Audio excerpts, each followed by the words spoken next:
Hello, Bruce. Right. You Uh, have me at a great disadvantage with your off-the-shoulder toga or whatever it yeah, is. I know, but now I feel really silly. Looks great. But look how good you look as a Greek god over here. Look at that guy. Well, you look Oh, pretty good too because you seem to have swiped my goatee. yeah. Yeah. Well, with the AI chose to do that, but I'll take credit for it. You ought to consider growing one. You look pretty good. Yeah, yeah. Well, yeah, I'll credit that to you. We'll call it the Kevin. I actually, I didn't shave. I was trying to be like a rugged, sea-tossed hero like Odysseus. So I have not shaved, but unlike a Greek hero, it takes a week for me to grow a beard, and I haven't had a week. Unlike them, they probably take a day. All right. Well, I'll Odysseus. I'll do all the Greek heroics here. Thank you with my less than adequate but still Yeah. present beard. I'll do what I can. Well, look, let's plump your pillow for a moment because the reason I wanted to talk to you about Homer's The Odysseus is because our viewers may not realize you are the author of an epic poem yourself. Yes, I am. And I I'm not shy about saying it. Uh, it's my proudest work. It's called Errol Flynn: An Epic Life, and it was published in 2018. And it's about the Hollywood actor Errol Flynn, and it's using the Byronic ottava rima stanza. And it's, I wrote about, what was it, 10,000 lines. It's a 400-page book. So I have some experience, hands-on, creative experience with the epic form. Yeah. Yeah, well, I'm going to quiz you about the structure that Homer uses versus the Byronic. Yeah.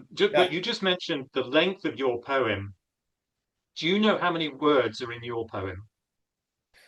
Well, 10,000 lines, about multiply that by, be generous, say 8 to 10, I don't know, maybe about 100,000 words, 80 to 100,000 words. Right. So I have read that there are at least 100,000 words in the English translations of the Odyssey. So you are I'm, up there. You are the ooh, Homer of our time. yeah, the would be Byron, but the Homer of our time. Yes. Yeah, and I'm going to show our viewers this is the edition that I have been reading, this weighty book. And I should note that you and I are reading different, we have read different translations. So mine is by Pope, and it is in a, so it's Alexander Pope from the 1700s, and his style is, he's got a rhyming structure here. It's AABB. And I think your translation is not rhyming. Is that correct? That's right. I have the WHD Rouse, if that's how you pronounce it. He's a Britisher. He did this in the 1930s, and it's a prose translation. And I have read verse translations. I have them right here. It's there's one by Robert Fitzgerald, who was an American poet, and another by Richard Lattimore, who was also an American and from the 60s, who was more of a classic scholar. And I thought I'd sort of avoid the verse form because, for one thing, it's a little bit rockier going. And I didn't envy you when I heard you were reading the Pope translation because he can be very florid and not exactly on point in terms of the translation. So I think, however, that we have a nice sort of dialectic here with my sort of very relatively modern straight prose translation and your very poetic Yeah. Augustan era I translation. was going to say, I actually regret. reading the Alexander Pope version because the verse clearly, in order to make the verse structure work, Pope clearly takes liberties with the Greek. So there are, I recall from reading a previous version years ago, and I can't remember which version it was actually, but there are things, there's meanings that are missing in this in Pope's version, where I think he's just um, he's writing it to make the verse work, and he's losing fidelity to the original Greek. And as you mentioned, it is actually quite tiring to read because the poetic license is so frequent. The grammatical um, license, particularly, means you have to go back and read the line and say, well, where is the subject? Because you just gave me a word salad.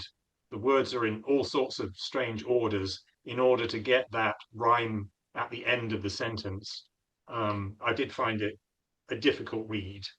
So, but anyway, the point was that you and I would be reading different versions. We could compare different versions. Yeah. In fact, my fellow, I just have to get this in, my Mr. W.H.D. Rouse, in his afterword to his translation, he in fact takes a little jab at Pope's translation. He says, when we examine the words of the Homeric poems, we find them the natural words for the things. There is no attempt to heighten the effect by expressions called poetical, as we find in Pope, with his nymphs and swains, and in the pompous paraphrases used for simple things. So I love Pope, by the way. I love the heroic couplet. I think it's a great English poetic form. But yeah, I thought I'd go easy on myself this time, take the easy way out. And so we're not going to be talking, at least from my standpoint, about the language so much. Uh, you know, uh, Far be it talking about the poetic, the prosody, not at all from my standpoint. We're just going to be talking about the story. So I'm going to be talking story this whole time. Yeah, yeah, quite right. So just to complete the comparison here, Pope's version of the Odyssey was published in 1726. Your version was published when? I believe 1937 or thereabouts. So more than 200 years apart. Yes. I think yours is going to be the easier read. Oh, yeah. It's almost like, it's almost, as he says, Homer is very simple. I have no Greek, by the way. This, let me say that off the bat in case anyone had any illusions. But it is said that Homer is very straightforward and direct in his style. So, yes, if you get just a plain English prose translation, it comes across as being almost boring at times because there's so many repetitions anyway in Homer. The rosy-fingered Dawn and gray-eyed Athena, all that. And then you have the repetition of like stories. You hear the same story three or four times, they repeat it, the prophecies and all the rest. So if it's just plain prose, yeah, it can be a little bit boring. And I can understand why a fellow like Pope would kind of want to, fancy it up a little bit with some innovations of his own, little, at least in terms of the wordplay. Well, we're getting into the structure of Homer's poem now. We should mention that Homer, in the convention of the time, so this wasn't particular to Homer, he uses epithets frequently to reiterate some point about our heroes or the nature of the quest of the Odyssey, the journey that they're on. So, um, you mentioned the rosy-fingered dawn. In Pope's version, that comes up annoyingly frequently. The dawn rises as a purple orb. The sun descends as a purple orb. The rosy-fingered dawn is also rosy-fingered dusk, and that's one epithet that I could have done without. It was and that's also where Alexander Pope could have used his stylistic brilliance to have tweaked the epithet. But the point, my point was just that in the Homeric style, there are epithets where phrasings are repeated in order to remind you. It's like a chord in music. The chord is repeated um, to to remind you of something, some mood or point. Now, there are epithets here which are more pertinent to the narrative. So, for instance, Odysseus is often described as a man suffering. He's enduring sufferings. It's almost Christ-like, that part of the narrative. He has to endure all these sufferings in order to come home a better man. And he's also described as a man on, on trials and twists and turns, right? So his journey has many twists and turns, and my goodness, does it? It's the original Odyssey.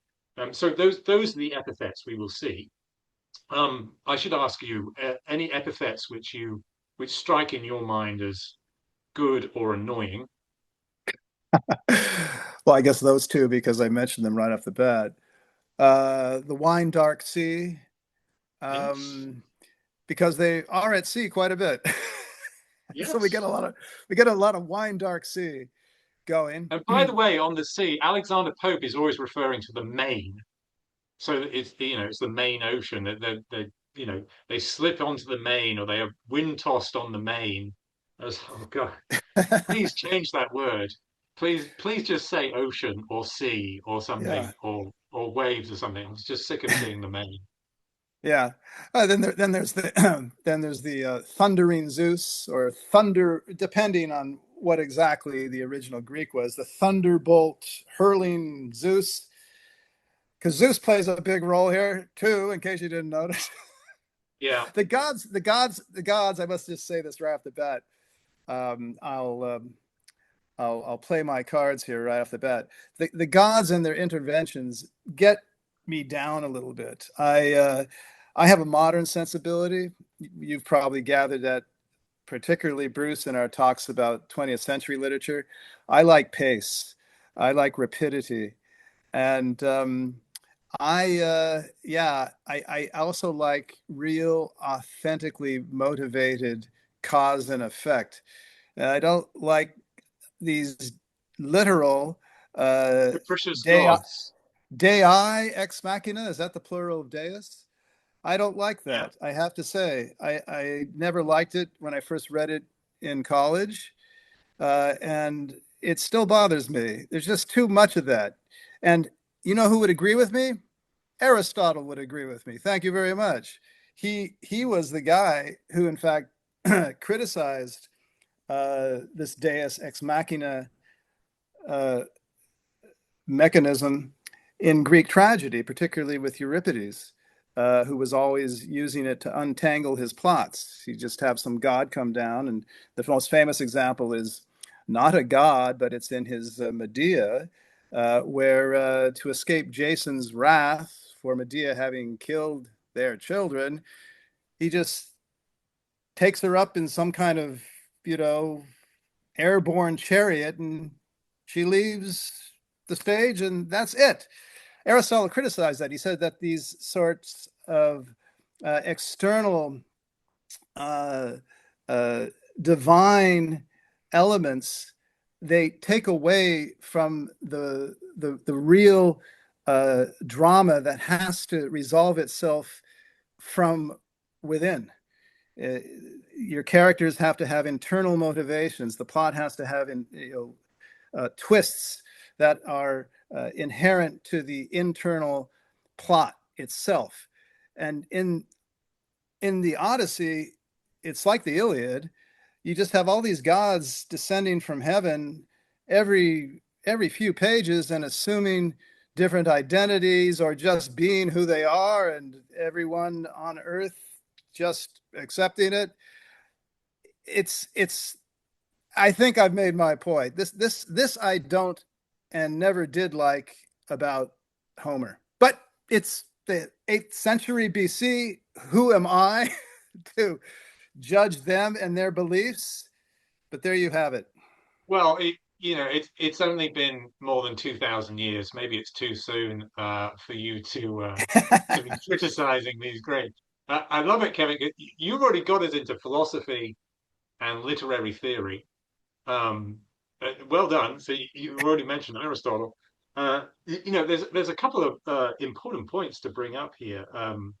Uh, Firstly, we should you can disagree with me, but I think it's not necessarily just a Homeric problem, right? It's not just Homer's problem that uh, he attributes too much of the narrative to the whims of the gods, of the capricious gods, and that man's fate is too much in the hands of the gods instead of one's own agency, as literary people like to say. It's part of the tradition. The frustration you're describing about reading Homer is a familiar frustration of reading any of the Greek myths. Is that gods come down and seduce your wife, and then when you complain about it, the gods punish you, and you're like, well, that's not a world I really want to live in. That's a shame because otherwise the world of the Greek myths is a beautiful world of uh, you know uh, goddesses of beauty and libation and etc. It's a wonderful world. Now, that was my first point: is that the Homeric relationship with the gods is kind of a literary convention. I think you can disagree with me, but let me make my second point, which was just that to be fair to the Odyssey, the gods, I agree, they are capricious and they are unfair on Odysseus. But one of the things that is said about the Odyssey as a literary whole is that one of its messages is that um, that your choices do affect your fate, and Odysseus, for all his trials and his mistakes, like he mocks the Cyclops, and then the Cyclops complains to Neptune, and then Neptune punishes Ulysses or Odysseus. Um, that's an example of where he is at fault for the gods' wrath. But on the other hand, he is self-disciplined. He does try to obey the gods. So when the gods tell him not to slay the sacred herd, he tells his men not to do it, but his men do it. So it's not really his fault. He tries to honor the conventions of the gods, such as hospitality and what I'm missing, the on honoring, thanking the gods for your good fates, and not necessarily blaming them for the fates that you bring upon yourself. So he's and actually explicitly in the poem, when Odysseus does these things, he says, "I am honoring Zeus or Jupiter." So, by the way, in the Pope version, most of the names are Romanized. So Zeus becomes Jupiter or Jove most of the time, although for rhyming purposes, sometimes he reverts to the Greek words. So let me end there. So I had 2 points. What do you think? What do you think of those? Yes, the fates. I mean, I could easily, in my own mind, just substitute fate or fortune for the gods, right? But sometimes, and I do that, so I can get over my upset about these various divine interventions whenever it suits the plot, to tell you the truth. Not necessarily even to suit the gods, it seems, because it's an epic. And in an epic, you have to have a hero who performs great feats. And so, he's going to, it's like a Hollywood film. Russell Crowe is not going to be killed at the end of the film. Not that I wouldn't mind that with Russell Crowe, but it's just the fact of an epic that your hero goes on to conquer, right? And so it seems as if there is less heroism than there is sort of plot contrivance. A real hero would get out of these situations. We saw that with the Cyclops. We saw that with Polyphemus. He puts out the guy's eye. It's done completely through the wiles of Odysseus. Athena can't help him here. I don't think. Maybe she can, but she doesn't. I don't think. You can correct me if I'm wrong, but I don't think there's any godly intervention in that episode. And that is his whole that is exactly how Odysseus swings in the Iliad through to the Odyssey. He is the cunning and the crafty one, right? And he is even mendacious, but that is affirmed as a quality in this book, the Odyssey, and also among the Greeks themselves, I think, uh, as being a certain quality of arete, right? Arete, this notion of excellence at the physical and the intellectual and the moral level, yet you can still be cunning and crafty and wily. Well, the point I'm making is that this is a man who could do it on his own if he had to, it seems, because we have one or two episodes where he does without any godly help, right? And in the final, I don't think it's a spoiler, in the final scene, he does have a little help. He has three assistants, Telemachus and his swineherd, and I think a goat herd or something. I forget exactly. But it seems that Odysseus basically kills these 108 suitors on his own. He does the killing himself. Now, Athena appears as like a little bird and she flies up into the rafters of the palace of Odysseus and she makes sure that the suitors' spears miss Odysseus. Okay, but at the same time, he does kill 108 suitors with his arrows and with his spears. This guy's something else, right? Now, for me, that's a pure epic then, right? Because none of these, no epics. You can take Byron's Don Juan. You can take Virgil's Aeneid. You can take uh, you can take the Argonautica of Apollonius of Rhodes, Jason and the Argonauts. They do superhuman things, and that last mention of the Argonautica is a good one, I think, because there isn't a quarter of the divine intervention in that you have in the Odyssey. Hera, wife of Zeus, Hera plays a big role in the Argonautica. She's pulling a lot of strings, but it's just her, right? I'm thankful for small favors at this point, right? It's just her. It's not the whole panoply of gods, ranging from Poseidon to Athena to Hera to Aphrodite to Zeus, the big man himself. This is the Odyssey, and have to you have to have like a two-part brain. One half is devoted to the action on Earth, and one action is devoted to the action on Olympus. And just to keep things straight, right? I have to. It's like, okay, who is related to who, and who is whose father, and who is whose sister, and who's marrying whose cousin.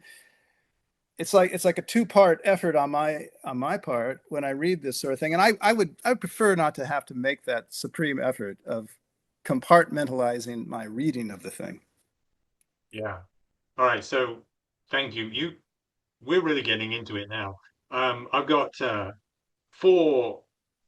Now I've got five comments, right, on all of that. So Okay. this is where our creative tension is most productive, uh, Mr. McAleer. Sorry. So first point, you mentioned that it's obvious that Odysseus he's gonna survive, like in a good Hollywood movie. If we came to the Odyssey completely blind, I'm not sure that would be true. if we had read the Iliad and we knew nothing about the Odyssey, I'm not sure that would be true either, because of the example of Achilles. So Achilles is so central in the Iliad. You're thinking, oh my God, this is the hero. In Hollywood conventions, he's going to survive. It's not going to be a tragedy. He's going to defeat the Trojans, and he's going to slay the other side's hero as he does, and he's going to come home in triumph. But he doesn't. He gets killed. And there's Fair point. godly recompense in his death because he is prideful and he is vengeful and he drags the body of Hector 3 times around the walls of Troy. That angers the gods, and he is punished through his Achilles heel. So I'm just thinking, if I was completely blind to Odysseus, I think you might think, oh, Odysseus might fall to the same fate. Now, I yield to you, sir. Go ahead. I just have one comment, and this is again betraying my ignorance of the classics, and particularly Iliad. I have to tell you, I don't like the Iliad. Yes, boo, boo. Yeah, I know. Cultural Philistine here at large. I'm just bored to death by the thing. In fact, I had a friend who gave me who recently, just about a year ago, gave me a brand new translation of it. He was raving about. He's kind of an amateur classicist. He said, "You got to read this." I got to book 4. I couldn't handle it anymore. Um, it's just so slow moving and so repetitious. I just couldn't take it. I like the Odyssey. I like the adventures. I have a short attention span, and I like to move around a little bit, not only in the plot, but also in terms of space, and Yeah, that keeps me on my toes. But here's the question I had um, in the Iliad, because I haven't made it through to the end in like 40 years. Is Achilles actually killed in the Iliad, or do we learn about that later through some kind of mythology? Does it end with I Achilles' death? It ends with yeah Achilles' death. Okay, he see, yeah I haven't seen the movie with Brad Pitt. I haven't read it in so many years, so I have to ask. There you go. He does die. yeah. All right. All right. Well, so what's interesting, Kevin, is that I didn't realize this before. You are now pushing you and I into a position of ancient versus modern, right? So you are so modern that the Iliad just doesn't work. I'm Well, reading it just this. doesn't go quickly enough. I'm reading this as a story. I'm reading this as Yeah, a yeah, story that pulls me along and um, has a minimum of longueurs and interests me in the various characters and is something that leaves a little afterglow when you turn the yeah. final page.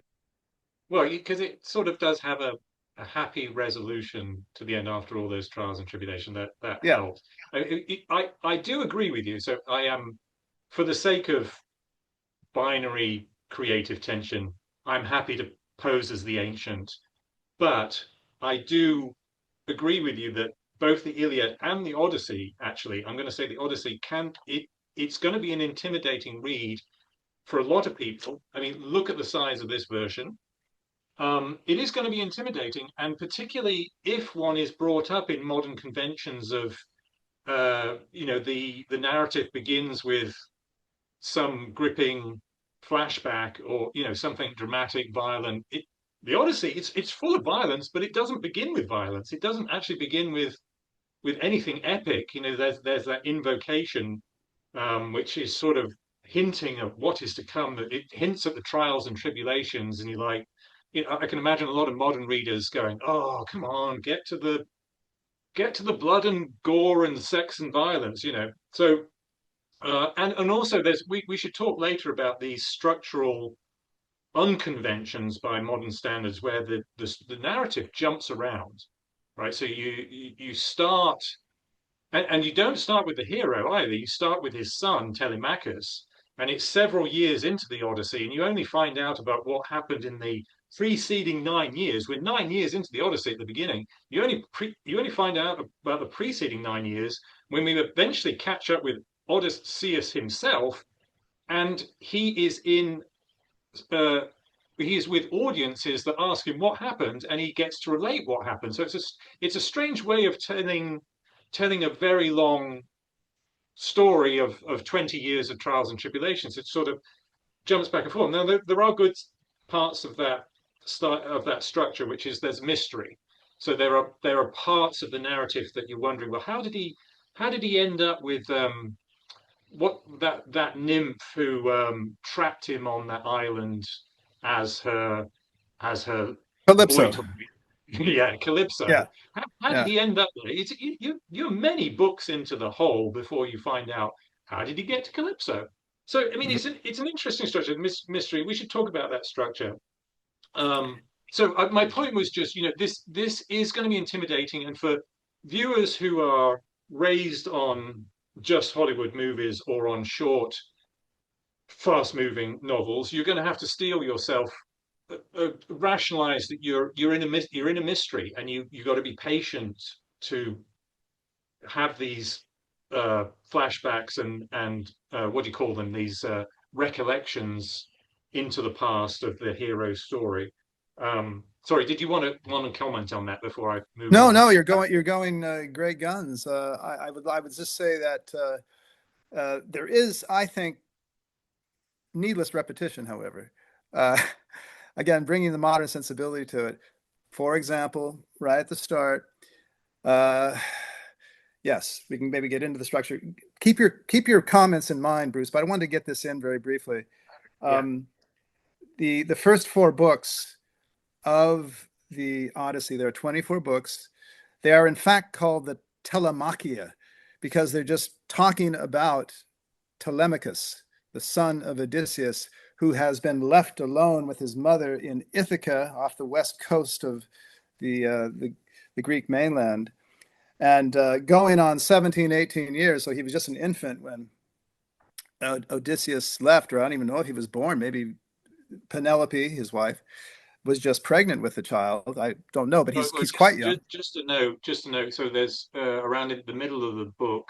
Oh yeah, that's right. So when Odysseus is in the underworld, he asks somebody for news of his son. I think he's That's actually asking Agamemnon, and whoever he's asking says, uh, "Yeah, your son." Oh, or Odysseus is saying, "When I left my son, he's still at my wife's breast. well. There you go. Thank you. That's the You answer. know, Yeah, still suckling him. So he's a baby, or he's barely getting into a toddler." that's right. So he's 17, 18. He's barely shaving, and Athena, who throughout the Iliad, and of course Odysseus returning from the 10-year war in Troy, and we're like 7 or 8 years on from that, all his wanderings. Athena has been his patroness, his fairy godmother, right? And she has a little summit meeting with Zeus, her father. She says, can you let my boy Odysseus finally get back home? I mean, what's the deal here? You're playing a little fast and loose with my man. And Zeus says, all right, fine. He lets her go down to Ithaca, and she takes on the form of one of the family friends, right? I think his name's Mentis or something. And she, Esther, Esther, uh, Nestor?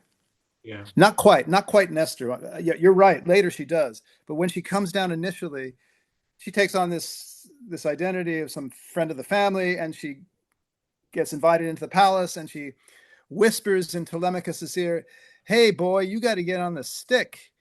You got to find out where your father is. What's the deal here?" And then Telemachus says, "Yeah, I guess you're right. Yeah, maybe I should." And he takes ship to the Greek mainland, and I forget the name of it. I think it's called Pylos. But there he meets uh, Nestor, right, who was in the war against Troy, and now he's back.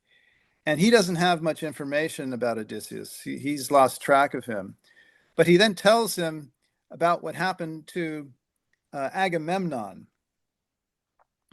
uh, that the house of Atreus, I think it's Atreus, he went back, and of course, Clytemnestra and her paramour, they kill him.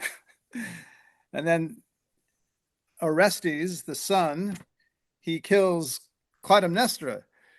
And then we have that whole great trilogy by Aeschylus, the Oresteia, right? Anyway, he tells Telemachus this. Okay, he's kind of got his information, but not quite. He doesn't know where his father is, but they said he was out on his ship somewhere. He goes down now to Sparta, to Menelaus. And Menelaus, of course, he's the guy who started this whole thing, along with Helen, and Helen's there too. Helen, he has welcomed her back into the fold. This is like the big surprise. Like, Helen, after she caused all this misery and destruction, well, she's back. There is ambiguity about how much agency she had in being whisked off to Troy. So she was either seduced or she was kidnapped.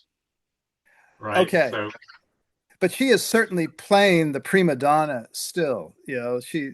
Homer talks about this, how she's sort of aware of her beauty. She's a woman of a certain age at this point, but if you're the most beautiful woman in the world, you're going to retain a certain amount of that into later age.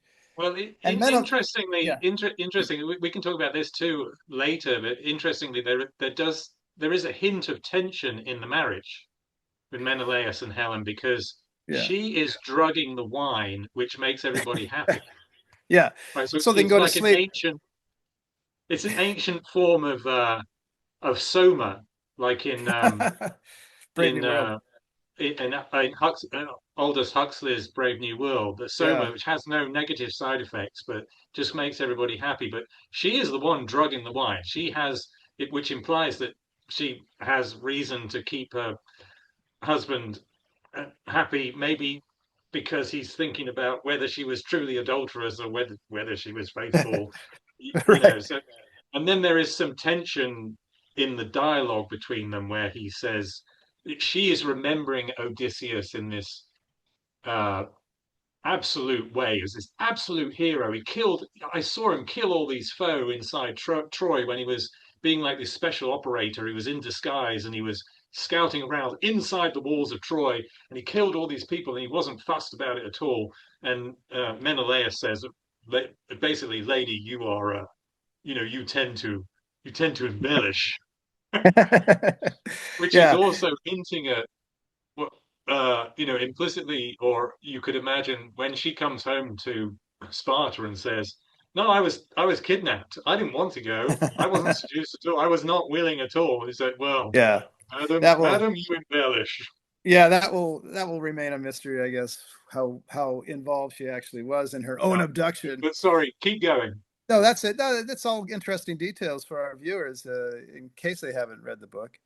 And what I'm driving at is that when Telemachus goes and sees Menelaus and his consort, the splendid grande dame Helen, Menelaus repeats the story about Agamemnon and Orestes and Clytemnestra.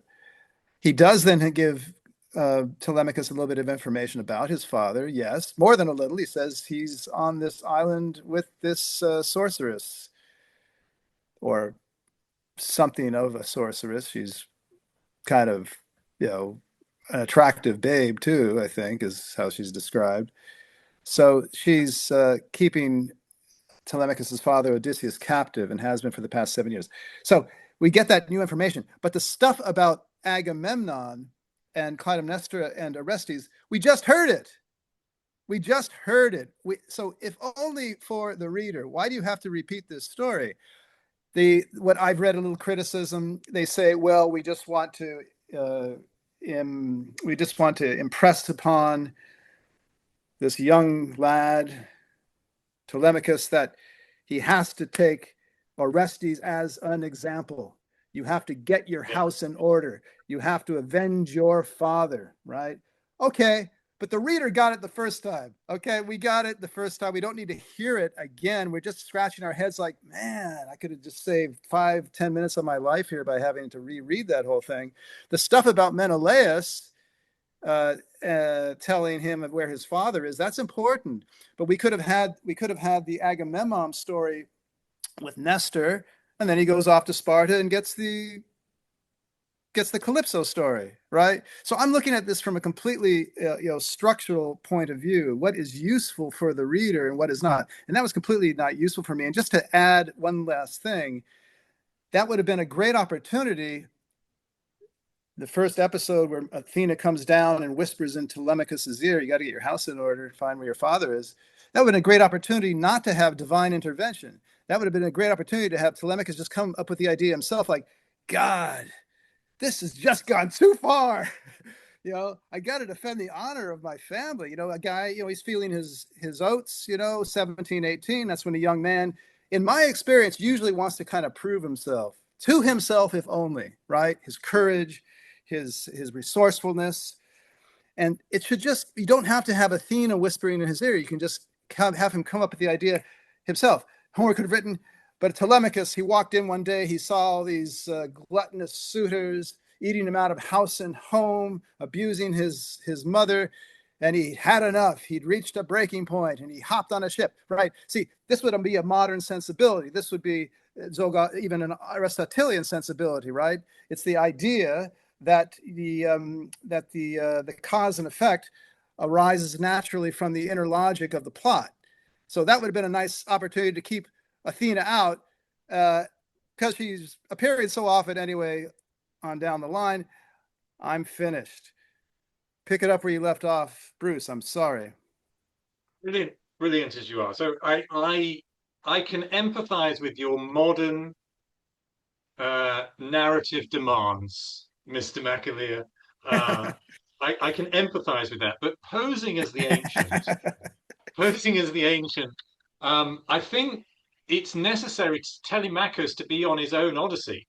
So he is maturing and developing towards the man, from the boy to the man that in the end, at the end, in the final book, stands by his father and slaughters 108 suitors.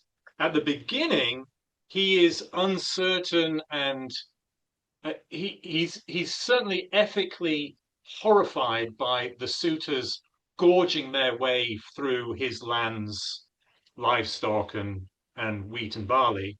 But he clearly doesn't know what to do about it. He's enraged, but he doesn't have the agency, to use that word again. He doesn't feel the capacity to do anything about it. And I think so. So one of my points is that I think what I admire as an ancient about how Homer develops this story is he develops Telemachus into a man. He has to leave. So there's this, actually leaving Ithaca is his first mature act. He leaves, right? He's independent. So he's mentored towards it by Athena. By the way, the name of the first person that Athena takes the form of when she appears to Telemachus is, or Telemachus, I've heard it both ways. Her form is mentor. And we should know that because she mentors Telemachus. That's her first form. And then later it's Nestor when Right, she actually takes him on the ship to Sparta, to the mainland, and right. then Sparta. So my first point, you get it. I think I think it's interesting for me to take the time to develop Telemachus into a man. He has his own Odyssey to go through before he's reunited father, and by that time he's ready to be the warrior and the vengeful spirit that he actually becomes in the end. So that was my first point. Now, if I then pose as a modern, I might have said, when Athena appears as mentor to Telemachus, we could have had a much shorter book, because Telemachus could have said, I'm horrified by what these suitors are doing in my court. And Athena could have said, well, I am too, actually, and I'm going to help you kill them all. Let's do it now. Because I am Athena. I've got all the magic in the world, magic that Yeah, I'm going to use several years from now at the end of the book. right. So let's just kill them out, and then that would be a very short book. Yeah, I'm not. Yeah, and I'm not for a longer book, but I am for the theme of the book, which is homecoming, and the dual theme rather, homecoming and revenge. And Odysseus has to take that. After all, it is his household, it is his wife, and it is his responsibility. So no, I'm not for any kind of shortcuts to help me get over the tedious passages. I just want I just want uh, I just want real life motivation from a 20th century point of view, which is too much to ask. Obviously, it's not something that I should demand. I'm being anti-anthropological. This is not the Greek world of the 8th century, and as a trained historian, I should appreciate that. But again, you the ancient, and I the modern reader. We have to keep this pointed dialectic going. So I've got a couple of comments on the intervention of the gods. So as I said earlier, the modern side of me does rebel against the powerlessness of ordinary mortal humans in a world run by capricious gods. Now, however, we should point out that Athena is one of the gods.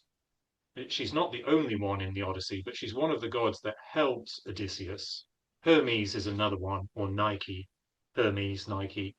Um, they actually help Odysseus, and it appears that at those points they're necessary.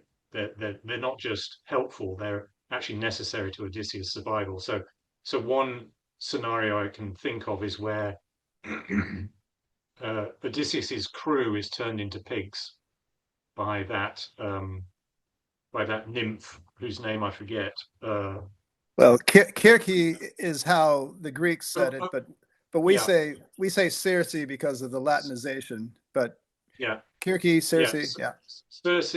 Circe or Kirke, right? So she turns his crew into pigs, and he vengefully comes with his bow and his sword to do something about it.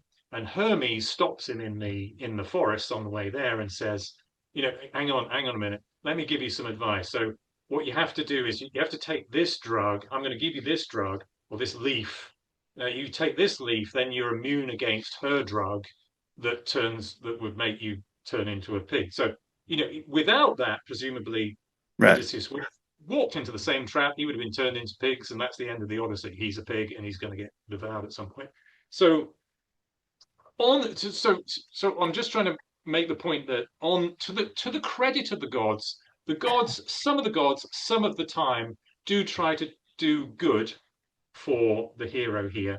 The other point I'll make is that Athena keeps appearing in human form, so it's very rare that she reveals herself as a god, and it's in extremis that she reveals herself as a god. Usually, she's hiding her identity as a god. She's appearing as useful humans. So Mentor and Nestor are great examples where she is posing as real people in order to help Telemachus realize this, realize that, and actually journey across the seas. So, in that sense, as I was reading that, it occurred to me that the the gods would be in ancient times. The gods would be ways to rationalize virtuous intervention by human beings. So, Yeah. uh, uh, if Telemachus, the real Telemachus, had had help from the real mentor and the real Nestor, he could have said, "God, those older men were so good to me. You know what? They must have had a divine hand. They must have had Athena's hand motivating them to be so good to me because they wouldn't have done it out of the goodness of their heart. So you can imagine even the ancients could have read the Odysseus or listened to the Odyssey and said, "Well, I don't quite believe the gods were behind all of this, but um, the humans, Homer is rationalizing that Mentor and Nestor were Athena, but I'm going to read it as Mentor and Nestor. They were just righteous dudes, and good for them. That's how Yeah. the real world is. Sometimes you need mentoring by some righteous older dudes, men of experience. So anyway, did you want to comment on that? Just to say that, well, the Greeks, the Athenians, rather, in the golden age of the 5th century BC, uh, toward the end of that period, you had a lot of atheists, or they certainly came across that way to to their fellow Athenians. Again, I mentioned Euripides. He was the great uh, foe of Aristophanes, who was this aristocratic, very traditional pro god figure. Aristophanes, the great comic playwright, he was always satirizing Euripides, uh, and I think partially for that reason, if I recall correctly.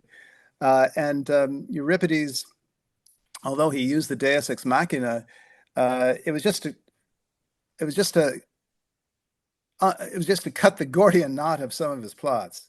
It was just a device he used, and because it was a convention ever since Aeschylus through Sophocles, he used it.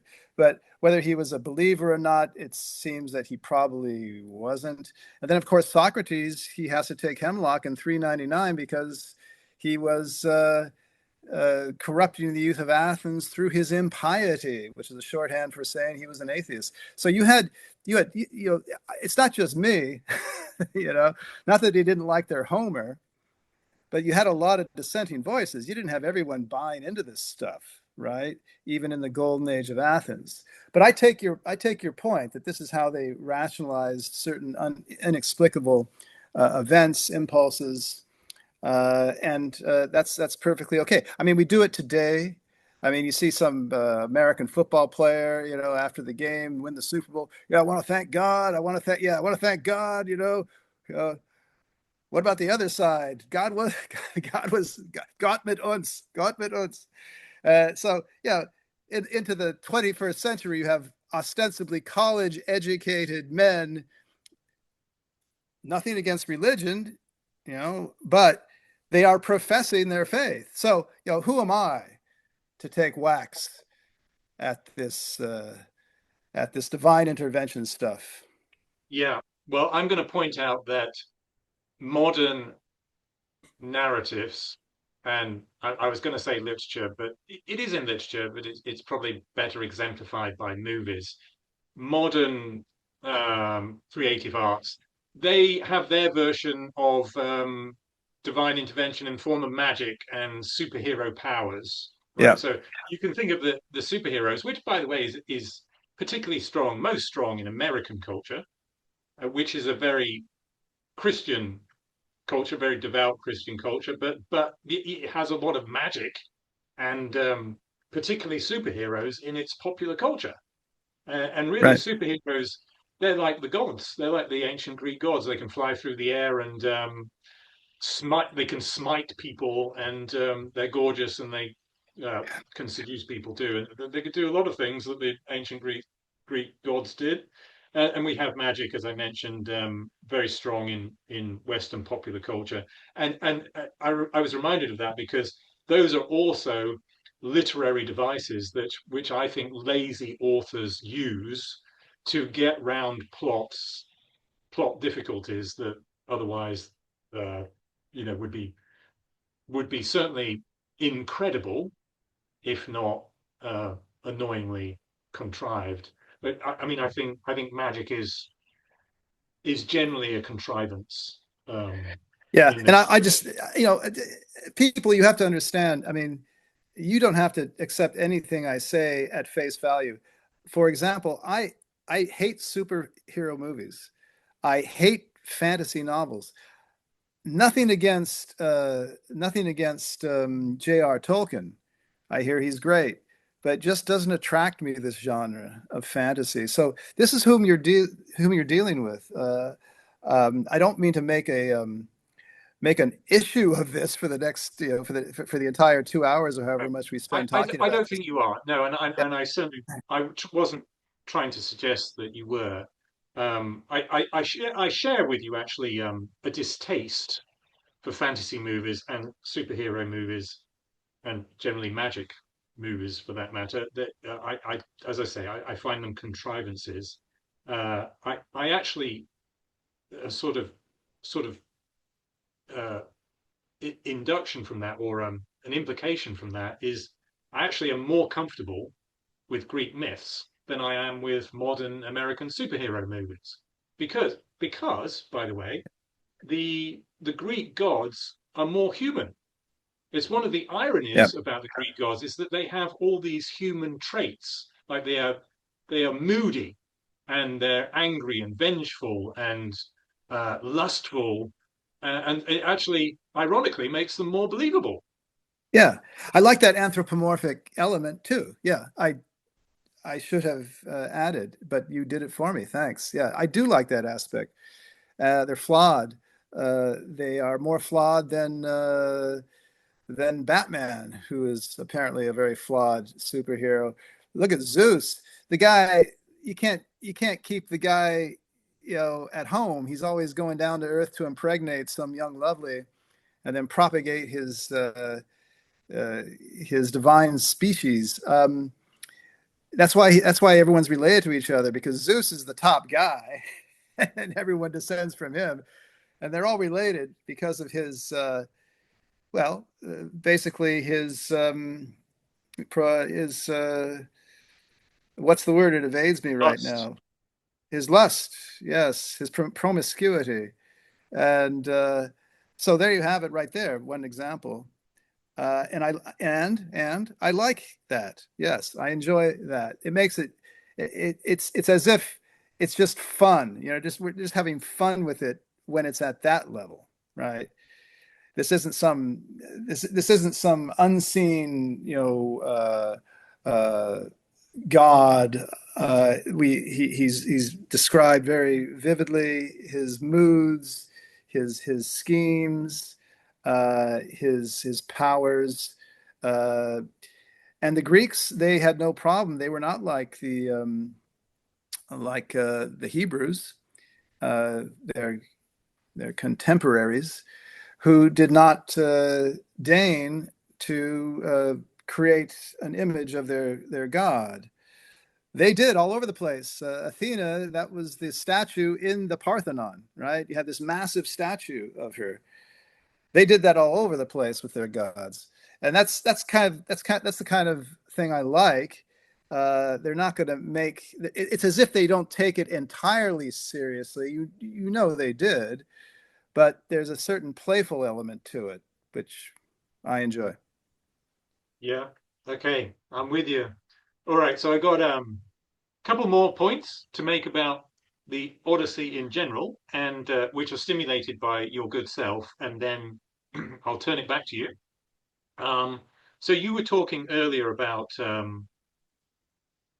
Odysseus's heroic capacity, and that really, at times, he is saving the world on his own. He doesn't need godly help. No way. Um, we should make some observations about Odysseus as Homer describes him. So Odysseus is often mistaken for a god. So he is human, but he's a very special kind of human. He's often described as tremendous physique, and he instantly he lands on these islands where he's a stranger, and the local humans instantly know, well, this man is of noble birth, or maybe he's of godly birth. They just look at him. He's just got a look about him, and he's also got a great physique. So a great example of this is where he is in the land of the Phaeacians, I think, and they during their libations they decide to have some sport, some Olympic sport. So they go onto the beach and start chucking the discus around, and Odysseus, who is a bit sad, uh, he doesn't partake, and then he is taunted, and the way he is taunted, he said, "Look, we can clearly see you are a tremendous athlete. Yeah. You must be a warrior or a former warrior, and you know, for all I know, you're descended from Zeus as well. So clearly Odysseus is a special man. He's not quite a Yes. god, Yeah. he's a mortal, but he's like Hercules. He's on the well, Hercules was half god, but he's approaching this sort of super Superman type of type of man. Um, so that helps. I think that helps the narrative where Odysseus can do things. He can save the day. Now, having said that, we also there is a caveat to that is that Odysseus is often brought low. He is nearly drowned. He's left naked in a pile of leaves to recover. He actually needs Athena to recover from that. He despairs. He's a bucket of tears at various points where he mourns the loss of his comrades.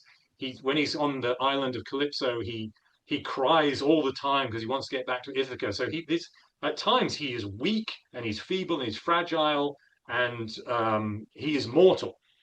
Uh, but he is still a special man. And actually, interestingly, I tell you what, this is going to sound somewhat parochial, but as I'm going through the narrative, he is nearly drowned so many times, and he's starving with his men so many times, and he's in despair so many times. You've got to imagine that this guy is going to waste away, right? He he, he he's going to he's whatever warrior physique he left Troy with, he's going to waste out. The guy's not working out, and then he washes ashore, and immediately the locals start admiring his great physique, and he can throw a discus further than all of them. And I'm thinking the athlete in me. I know you're an athlete too. You must have thought this yourself. The athlete in me is saying he hasn't worked out. He he, he needs at least a Well, week to well, recover on this new island, and then he needs a week, another few weeks to build his strength back up, get his fitness back. Then he can compete in the local Olympics. that's right. And as an ex rower, I thought, well, he's not even rowing. His men are rowing, right? So he's not even getting that exercise. And it's funny with him. Yeah, I like that episode very much where he ends on the island of the Phaeacians, whatever, and they they this is an oft repeated process. Odysseus appears somewhere with or without his men. In this case, without. He's the last survivor of his of his men, and they have these long drawn out banquets, right? That I think they could have cut those a few pages for me. We don't have to have a repeat of what we have experienced half a dozen times already. And they have then the games, and that's unique. They only have these athletic contests once in the Odyssey. I like that. And yeah, they know he's impressive. He looks like Steve Reeves, this the body beautiful guy. And they start to razz him a little bit, and they start throwing. I guess it is, yeah. You say the discus, and they say, "Hey, take a shot at it. You look like you're in good shape, right?" And he says, "Well, uh, not as in good a shape as I wish I were, but okay, we'll give it a shot." And then he just takes the heaviest. I guess it's a discus. They could describe it as a rock, but there's a whirling motion that they describe. So I guess it's a discus. I mean, in my translation, but we'll call it discus. And he throws the heaviest discus farther than anyone. And here's like the funny part. And Athena is the one who is out there spotting where it lands. Did you get that? Athena, she's the one. Hey, he can do this on his own. He doesn't need you to like move the mark up back a couple of meters. Anyway, I found that to be very funny. But then another thing I found to be amusing is, yeah, he's a man of a certain age. He's got to at least be mid-40s, 50 or something, right? And he said, "Well, I can beat you in any contest, wrestling, boxing, whatever. But I think I'd be a little bit weak in the foot race," which was great. Yeah, that's the first thing to go, right? As you get older, right? The legs aren't what they used to be. You can keep the upper body strength for a while, but I thought that was very very funny. And the last thing I want to say is that you Odysseus, he's very he's very crafty, as we've established. He's very he's got a heroic physique. He can perform wonders with it. We saw what he did in the Iliad. He survived it. That's all he had to do. That's all you have to do in my book after 10 years of that kind of warfare. And of course, what he does at the end when he kills all the suitors. But another quality he has, which isn't superhuman, but a lot of the other people in this book, particularly his men, do not possess it. It's self-restraint, right? Um, he can control himself, and we see that, for example, the first time with the lotus eaters, you know, where he lands on this island and they're all blissed out, and the natives, and they're feeding Odysseus's men this certain lotus, whatever that might have been. It's a drug, and they just want to forget home and they want to hang out and get high. Well, Odysseus says, no, no, we must continue on, and uh, so he doesn't partake. And then the other example of that is where they land on the island of Aeolus, I think is the pronunciation, and he's the keeper of the winds. And he sends off Odysseus with a bag. How's this one? A bag of winds that he's supposed to keep tied in this bag because only the west wind, I think, is what it is. Uh, I think only the west wind should blow him back to Ithaca, or one of the winds, and the other winds need not apply. So don't open this bag. Well, at a certain point, the men get curious and they open the bag. All right, Pandora's box, as it were, and they get blown off course. Right. There are other examples of this, and the most famous, I guess, is where they travel to the island of Helios, right? The sun god's island, and the sacred cattle, and the men are starving, right? Because their supplies have run out. So you can understand their plight, and they want to eat the cattle of the sun god, but Odysseus says, no, no, no, just sit tight, hang tough. We'll get out of here. We'll find a way. But they eat the cattle, and then that brings down the curse of Poseidon, and so that makes for trouble, and they all die after that, except for Odysseus, who then comes onto the island of Phaeacia. But his restraint, his self-mastery, and that's very Greek. You know, the idea of arete, this self-mastery. It's not just a proactive virtue that you have to display as a man of excellence, but it's knowing when not to act, knowing when to restrain yourself. And he's very good at that. So I just wanted to say, you don't need the God's intervention for that. Not really. They're not going to, perpetrate some miracle on your behalf. You just have to control your urges and your desires, and you might emerge a superhero at the end of things. So, Yeah, well, clearly Odysseus has these great qualities. Self-restraint, is a running theme. I I agree with you. I think of all his psychological qualities, that is the strongest in the whole work. I'll mention self. You mentioned it's a very Greek quality. I say it's particularly a Spartan quality or Laconian yep. quality, which is interesting because um, Odysseus is a ally of the kings of Sparta, Agamemnon and then Menelaus. And when Telemachus goes to Sparta, the Spartan court is Laconian in the sense that it suffered a tragedy, but Menelaus, uh, just he's sort of he's fatalistic about it, and actually when Odysseus gets in the underworld, he meets Agamemnon, who was killed by his wife when he got home, and Agamemnon is bitter. There's a whole sexist subtext in that encounter. So Agamemnon said, he says, unworthy wife. That wife betrayed me. She betrayed me, and then she got her lover to kill me. Um, after I just returned from 10 years at war. Terrible wife. The sexist part of it is he generalizes about all women. Yeah. In that encounter, he says to Odysseus, "Don't trust women." Right? I know. Penelope is faithful. Last time I heard, but just just don't trust her. He's warning you. I was stabbed to get death by my wife's lover.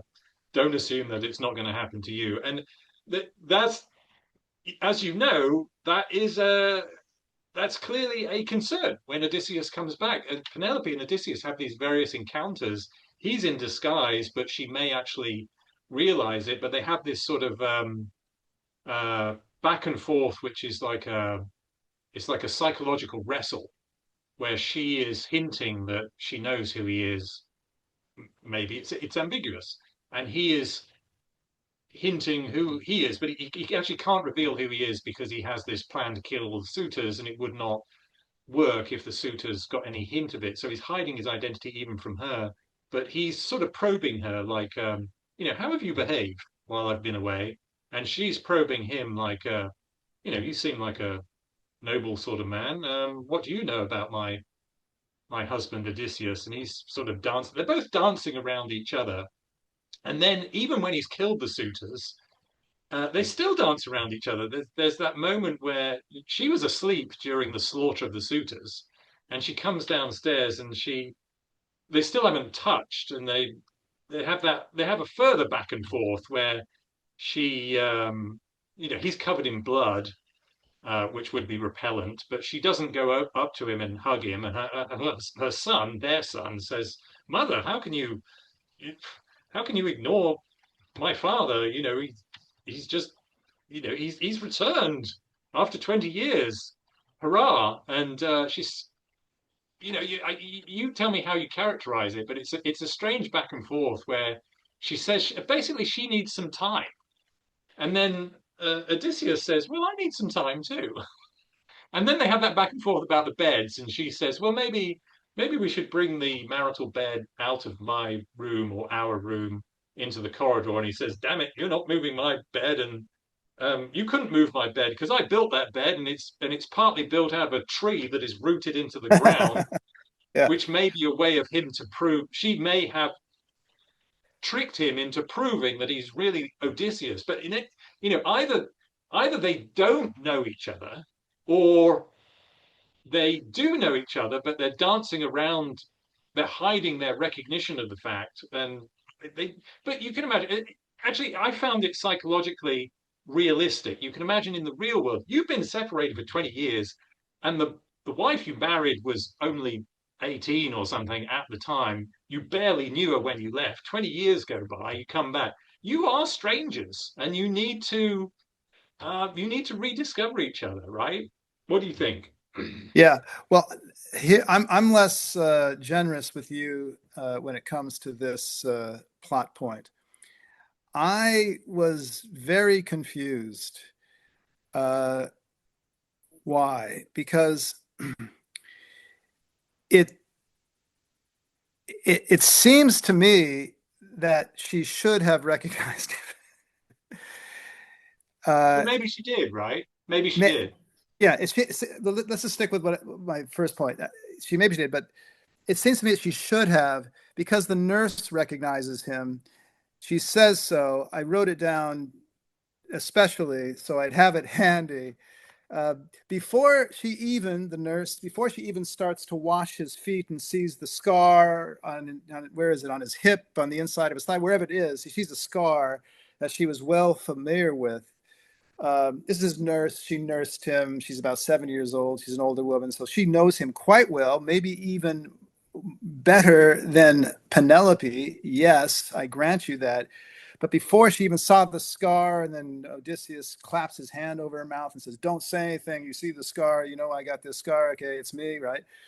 Even before that, Odysseus's nurse, her name is Eurycleia or something. She says, "I never set eyes on one so like my master." She's speaking about this this bedraggled wayfarer that Athena has given Odysseus as his guise. So he comes in the guise of a beggar, a ragged beggar, into the palace, and he gets in, I forget how. And then this nurse says, "I never set eyes on one so like my master, looks, and voice, and feet, and all." Now, this is a very bold statement. That is to say, he has been camouflaged to some degree, but not all the way, right? And if the nurse can recognize him, then why can't Penelope, who has been longing and dreaming and thinking about him every day? I don't get that. I thought that that was implausible. And then we have, yeah, a lot of back and forth, this kind of dance of ambiguity. You're right. But then she recommends to the beggar that as a test, he string the bow of her husband, right? This is the big test to see if the suitors can do that. Let's see if the suitors can do that. And, you know, you beggar, you can maybe help with that whole test and whatnot. And I have read some criticism, and the people who want to defend the view that, well, she really does know it's Odysseus. She really does, and she's just keeping quiet. That's why she recommends that the beggar string the bow. She knows that it's Odysseus, right? Okay. All right. Fine. Let's take that on board. But then he strings the bow. He kills the suitors. We have this pile of corpses in the palace. The whole time, apparently, Penelope is up in her bedroom sleeping, slept through it. She comes down. She is shown this, or I don't know if she's shown it exactly, but she's made aware of the fact that this, what she thought, well, what I think she thought, what we're made to think she thought, this, uh, this bedraggled wayfarer, that this is the guy who did it. So this is her husband. She's even told this by the nurse. She's told this by Telemachus. She's told this by Odysseus in so many words. She still doesn't believe it. Okay, you talked about she's been traumatized by his absence all these years. But wait a second. If she knew it was him and she recommended that he string the bow and then kill all the suitors, implying that he kill all the suitors, then why does she take so long to come around and finally say, "Oh, yeah, you did it," and fall into his arms? No, she's still recalcitrant. So that's the tension I'm feeling, Bruce. It's like, which is it? You know, help me along. And I think she recognizes the guy. Maybe that's why. No, I don't think she recognizes the guy. No, that's what I want to say. I don't think she does recognize him, but I think she should. How's that? Okay, good. So that's my little diatribe. I don't know if anyone can make sense of it, but that's the punchline. Well, She, yeah, yeah. yeah, Right. I mean, for me, maybe I had a motivated bias to read it as she does recognize him. She's not entirely sure, and she is wary of betraying his identity. Um, so she dances around it she's dissonant in a psychological sense. She is dissonant. Is it really him? I mean, I can, if I think about it in a realistic setting, how could you possibly not have suspicions, even if he's 20 years older? you're going to recognize something about the guy. He's going to look familiar. And your son is that man's son. There's got to be some familiarity that you can read into your son's face as well. You know, it but I kind of like the ambiguity where or dissonance. There's ambiguity or dissonance that's being suggested in the narrative here. I kind of liked that.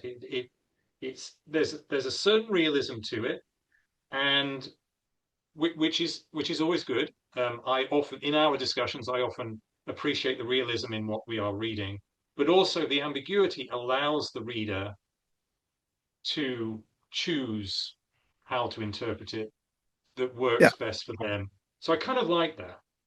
Fair enough. Fair enough. I think that that's a key word to use, choose, because yeah, you can go either way because it's so ambiguous. And I even got tangled up in my own expression because what I meant to say was, again, I'll repeat that I think I think she doesn't recognize him, but I think she should. But even yeah.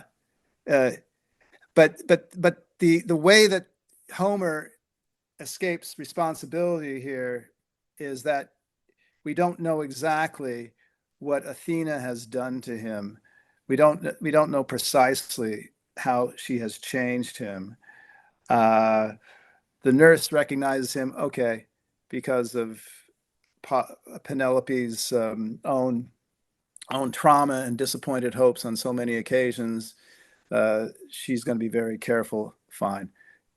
I take your point absolutely, but I think I I'm going to go away from our discussion still feeling dissatisfied about that whole passage Yeah. because it's not I like a clean sort of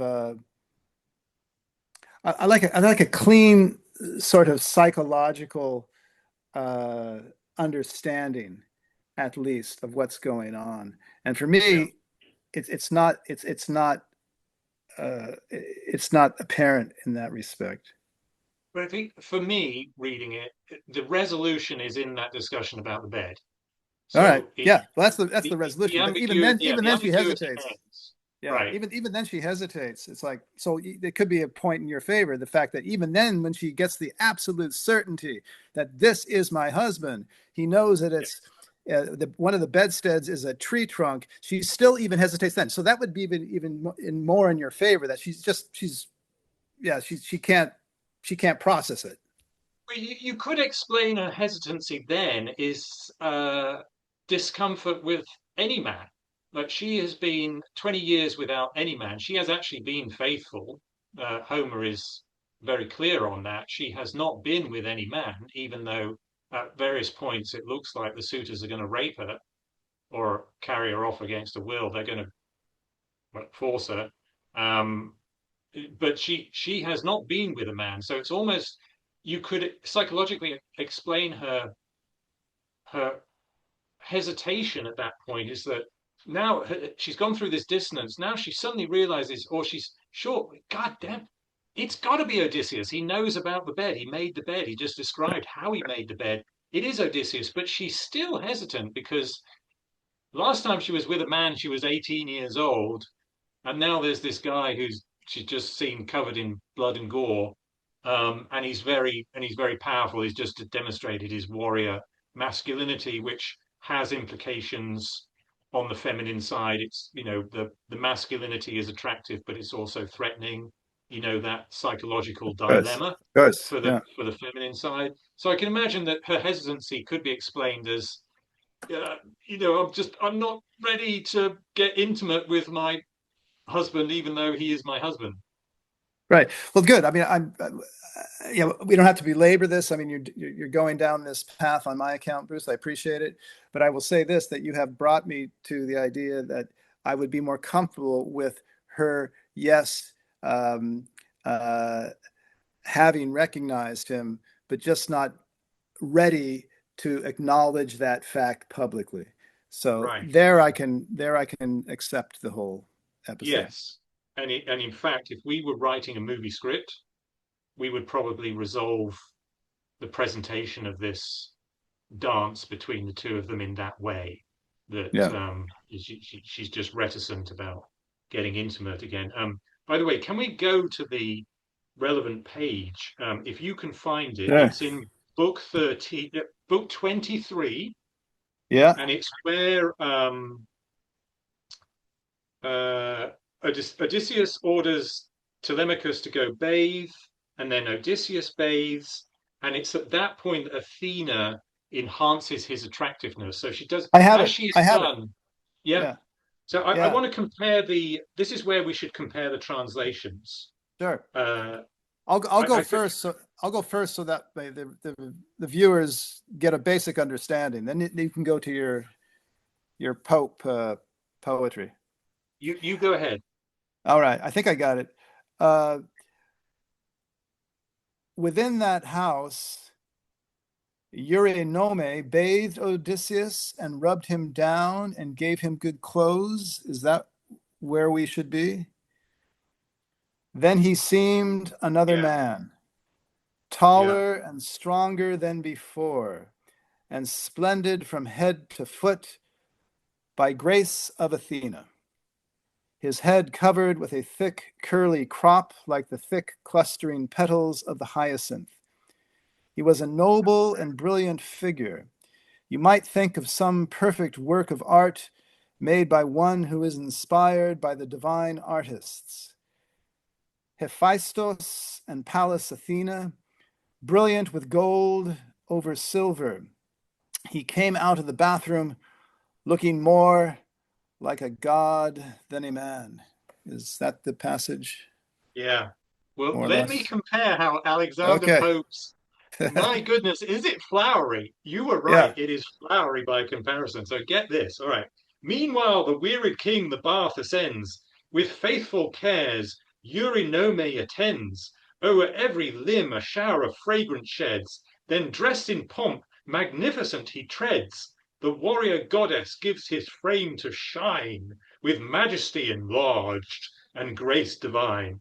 Back from his brows in wavy ringlets fly his thick large locks of hyacinthine dye, as by some artist to whom Vulcan gives his heavenly skill, a breathing image lives.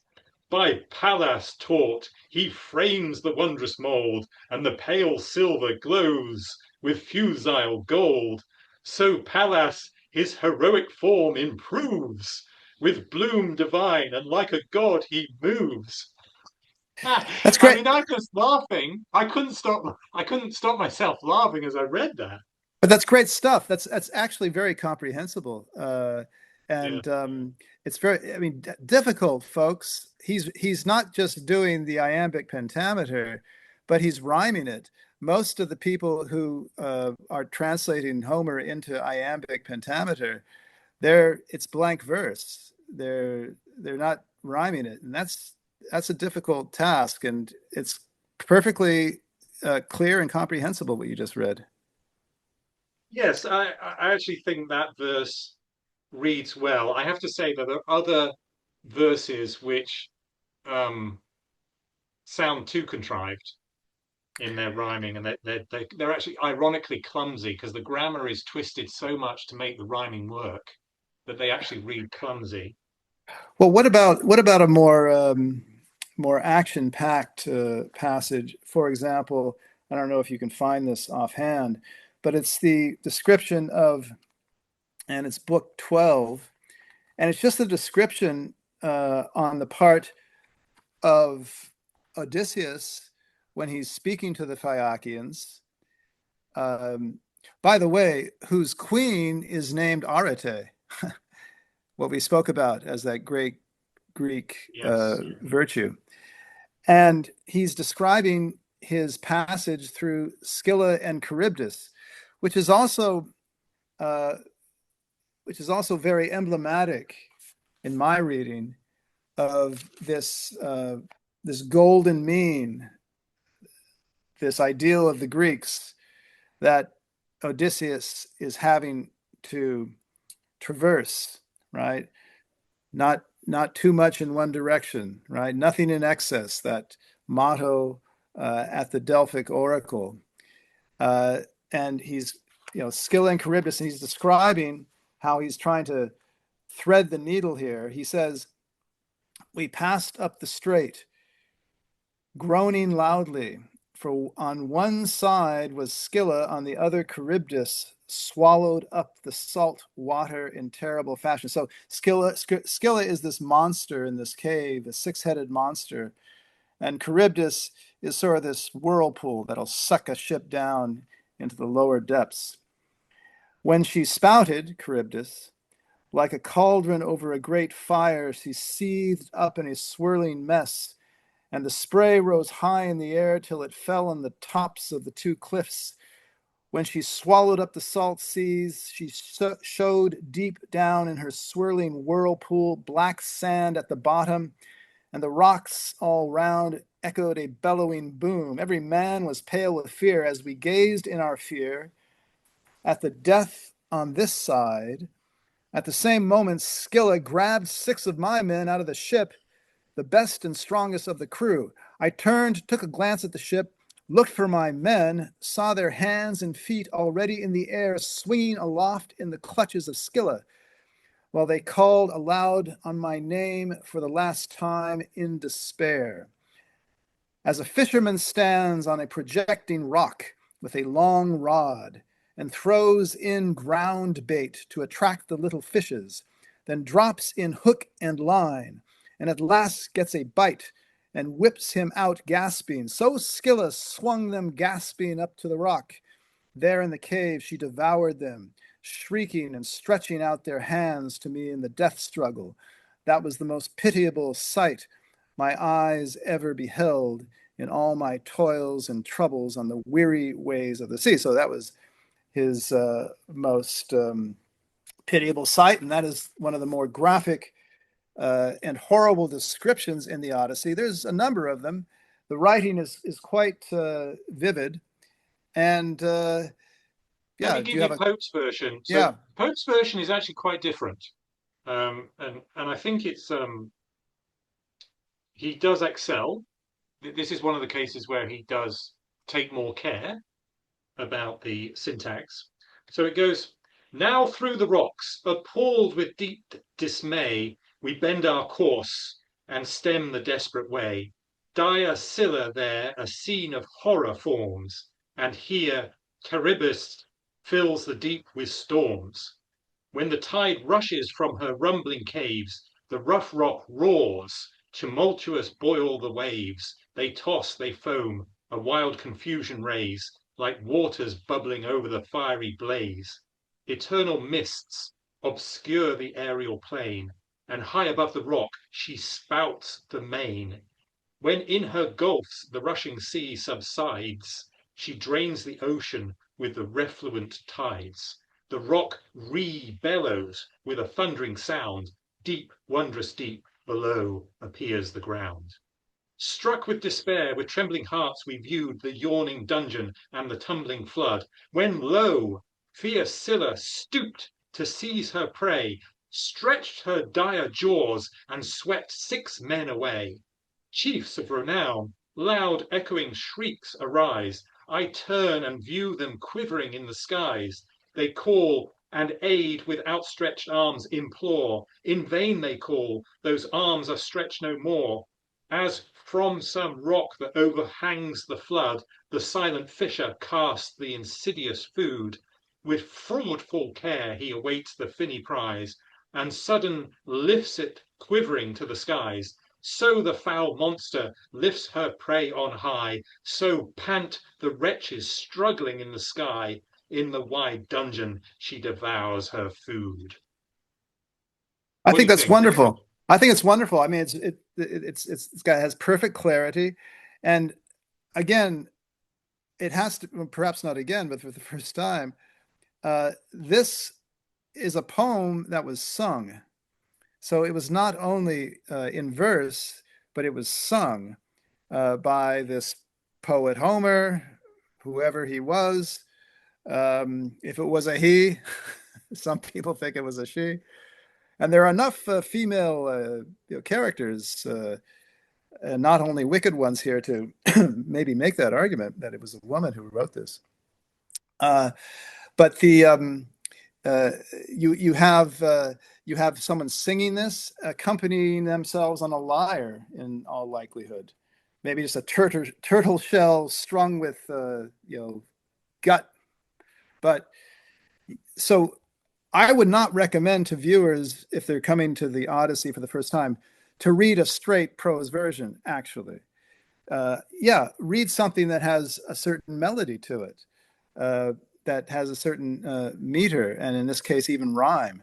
That's wonderful. Yes, I think that's a nice illustration of it's how it was originally heard the by Homer's 8th century auditors. Yeah, that's a good point. It's almost more authentic to read it in verse than in prose. Yeah, I do think that by coincidence, not quite by coincidence, but by the importance of the narrative that we chose to read, Pope did particularly well with the verse. As I said earlier, there's going to be verse in Pope's translation, which is frustratingly clumsy. And it's at those points that the first reader is going to say, "Oh God, I wish I'd read the prose."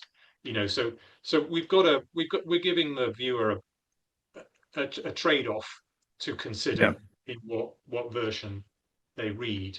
Um, so yeah, it was interesting for me to hear your version because I not sure that that's the version I read long ago. If it was, I've forgotten it. Um, so look, Kevin, think about what themes. I'm going to move on to something, but yeah. while I'm doing that, think about what themes we have not covered that you want to raise.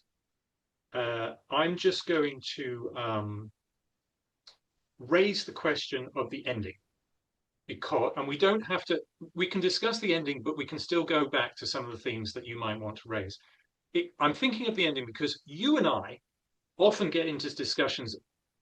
We dwell on the ending of the other novels that we've discussed in this series, whether they satisfy us, how realistic they were, how they could have been, they could have gone in different directions, whether they were surprising, whether they resolved, worked as a resolution to the mystery or detective story or whatever it is.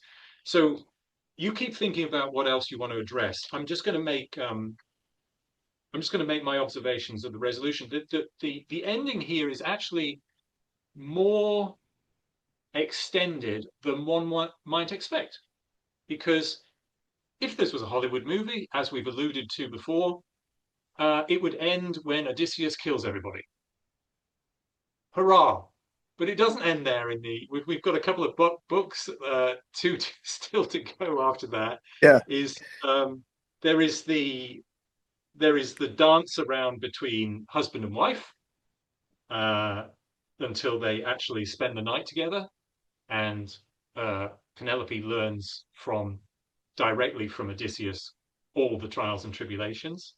And then there is the issue of whether there's going to be civil war between the families of the men he's just killed and his royal self. So that would be a challenge to royal authority, which brings us back to an interesting theme we haven't discussed yet, which is the order of things.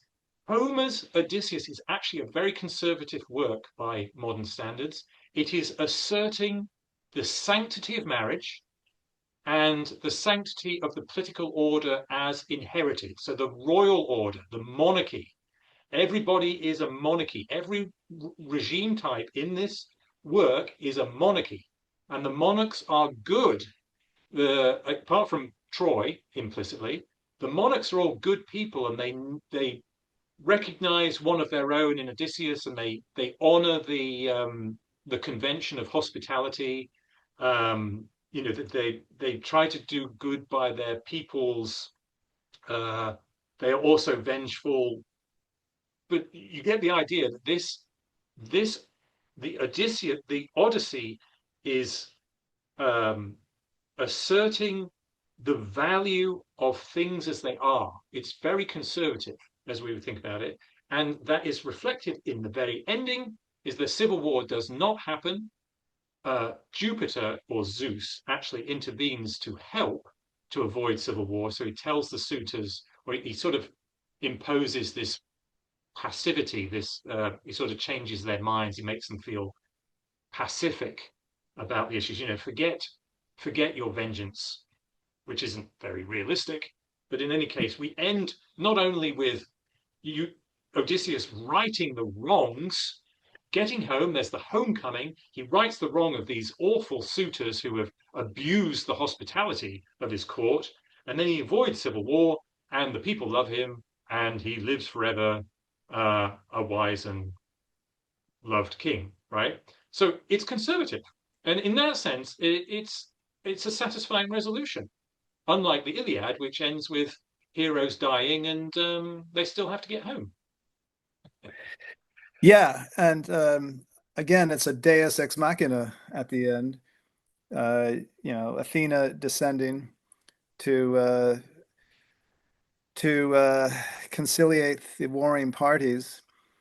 So, of course, I found it very weak for that reason. Uh, and you know, I will say this: that it seems that Aeschylus in the early 5th century BC, when he was writing his tragedies, and specifically the Oresteia, with the third play in that trilogy, the Eumenides, he he made a clean steal of Homer's ending in the Odyssey, where he has Athena coming down to end the blood feud uh, after Orestes kills Clytemnestra and her paramour. It has to be said, we've been talking about this whole House of Atreus tragedy. You're asking yourself, for those of you not familiar with the mythology, uh, you're asking yourself, why did Clytemnestra kill Agamemnon? Penelope waited patiently.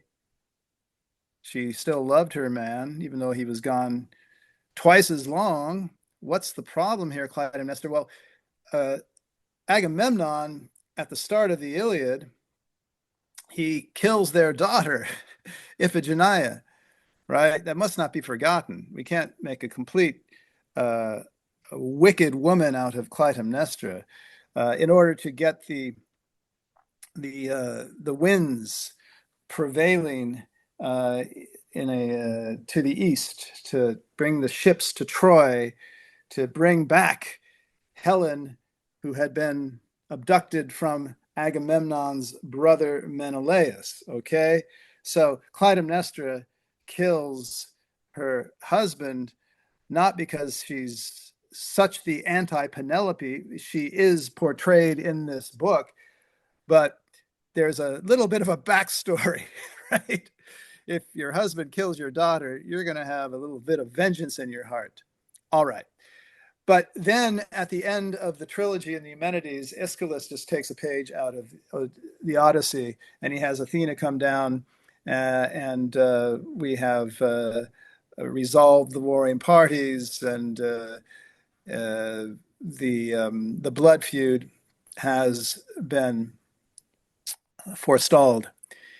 So, okay, if it was good enough for Aeschylus, whom I revere, I think I like his stuff, then yeah, who am I to say? So I will stop Well, talking. you remind me of a couple of themes overall, which we haven't discussed. Well, we sort of discussed loyalty. And let's say loyalty and sacrifice. Sacrifice we have not discussed.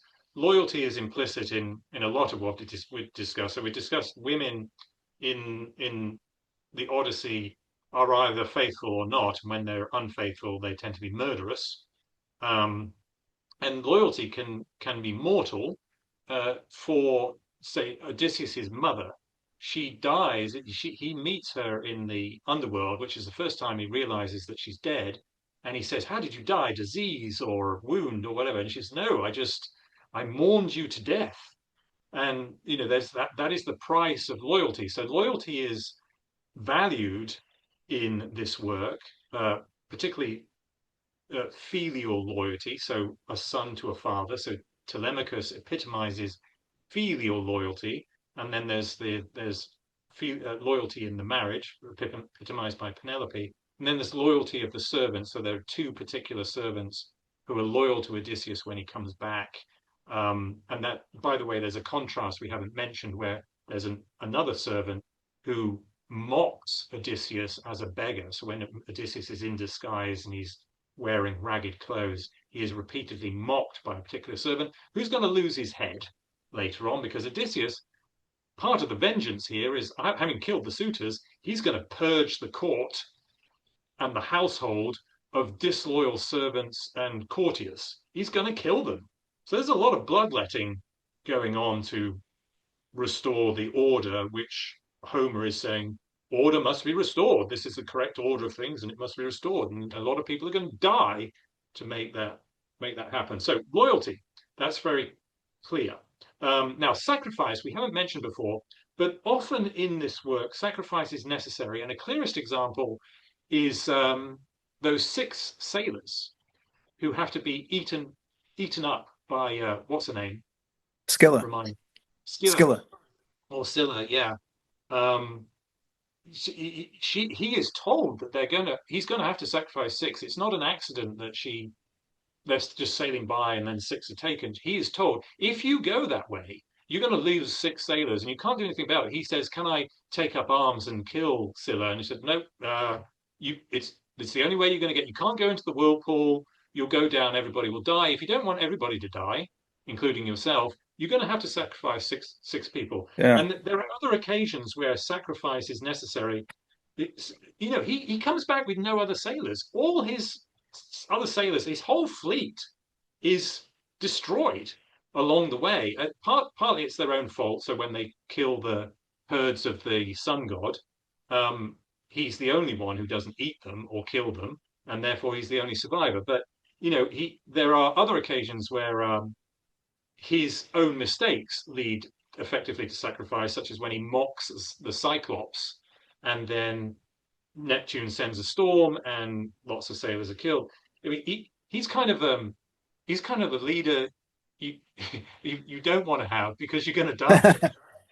Well, yeah, although he is this great um, embodiment of arete, he is also guilty on more than one occasion, particularly with Polyphemus, this Cyclops whose eye he puts out. He's guilty of the great Greek sin of hubris, and he brings it down on him in a big way, as you say, when as they're leaving the shores of the Cyclops, and Cyclops is out there. He can't see, but he's raging and he's throwing rocks at them. And Odysseus doesn't care about the rocks so much. He just wants to twist the knife. And he goes, "Well, you let them know that it was Odysseus who put out your eye." And all his men are going, "Hey, shut up, man. We've gotten this far. You killed enough of us by bringing us into that stupid cave." And he's going, "Odysseus is the one." And like it is in this universe of gods and these arbitrary rules and guidelines for what it takes to be a full-fledged god. Apparently, Poseidon didn't know the name of the guy who put out his son Polyphemus's eye until Odysseus said it was him. Okay, good. So now he knows. And now he can bring down the curse and try, wreck his boats. And he only gets back with one boat for a while, 12 boats to begin with, and 11 are also destroyed when they come to another island with the Lestrygonians. Wrote it down so I can remember it. And these are very similar to the Cyclops. They're giant cannibals, and they're throwing rocks and killing the men. But here, again, I just want to take what I'm talking about this far, because here Odysseus shows a great deal of sagacity by simply not sailing his ship into the harbor. he keeps it outside of the harbor. The other 11 ships, their commanders are rash. They go into the harbor, and that's why these Lestrygonians, cannibals like the Cyclops, that's why they're able to hit them with their rocks. But Odysseus is able to run out to the to the end of the peninsula, whatever it is, and hop on his ship and get out of there unscathed. So there's a real oscillation with Odysseus. At one point, he's this great, magnificent proponent and exemplar of arete. In the other moment, he's rash and braggartly and making all kinds of stupid airs of hubris. So we're coming to the end here. I just want to say, what I most admire and like about this book is the title character, as it were. I think Odysseus is a wonderful creation, and he's one of my favorite, in fact, mythical, fictional, whatever you want to call it, creations. I find him to be very layered, very nuanced character, and yeah, insofar, I love the book. How's that? Yeah. So I think we've identified some themes here. So loyalty, sacrifice, conservatism, or social conservatism, or political conservatism. Yeah. Um, and then the oscillation, as you put it, nice Greek word, Ah, root word, the oscillation between self-restraint and hubris in the personality of Odysseus himself. So several interesting themes there. What are we missing? well, one last thing per your theme of loyalty. There's a wonderfully loyal act performed by Odysseus when he goes down to Hades on Kirke's recommendation that he has to go down there to speak with this prophet named Tiresias. And while he's down there, he meets all kinds of people, as you mentioned. He meets his mother, he meets Agamemnon, but he also meets this member of his crew, who on the island of Kirke, he had, has to be said, they stay there for a year. After the men get turned into swine, Odysseus comes over and he goes to bed with her. He ingratiates himself with her, and she turns the men back into his men, and they spend a year there. So, not in any great hurry there. I suppose he's still having fun with Kirke in that year, Odysseus.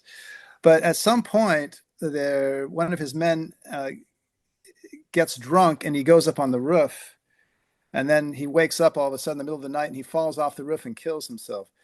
Well, he's now in Hades when Odysseus visits, and this guy says, "Can you give me a decent burial?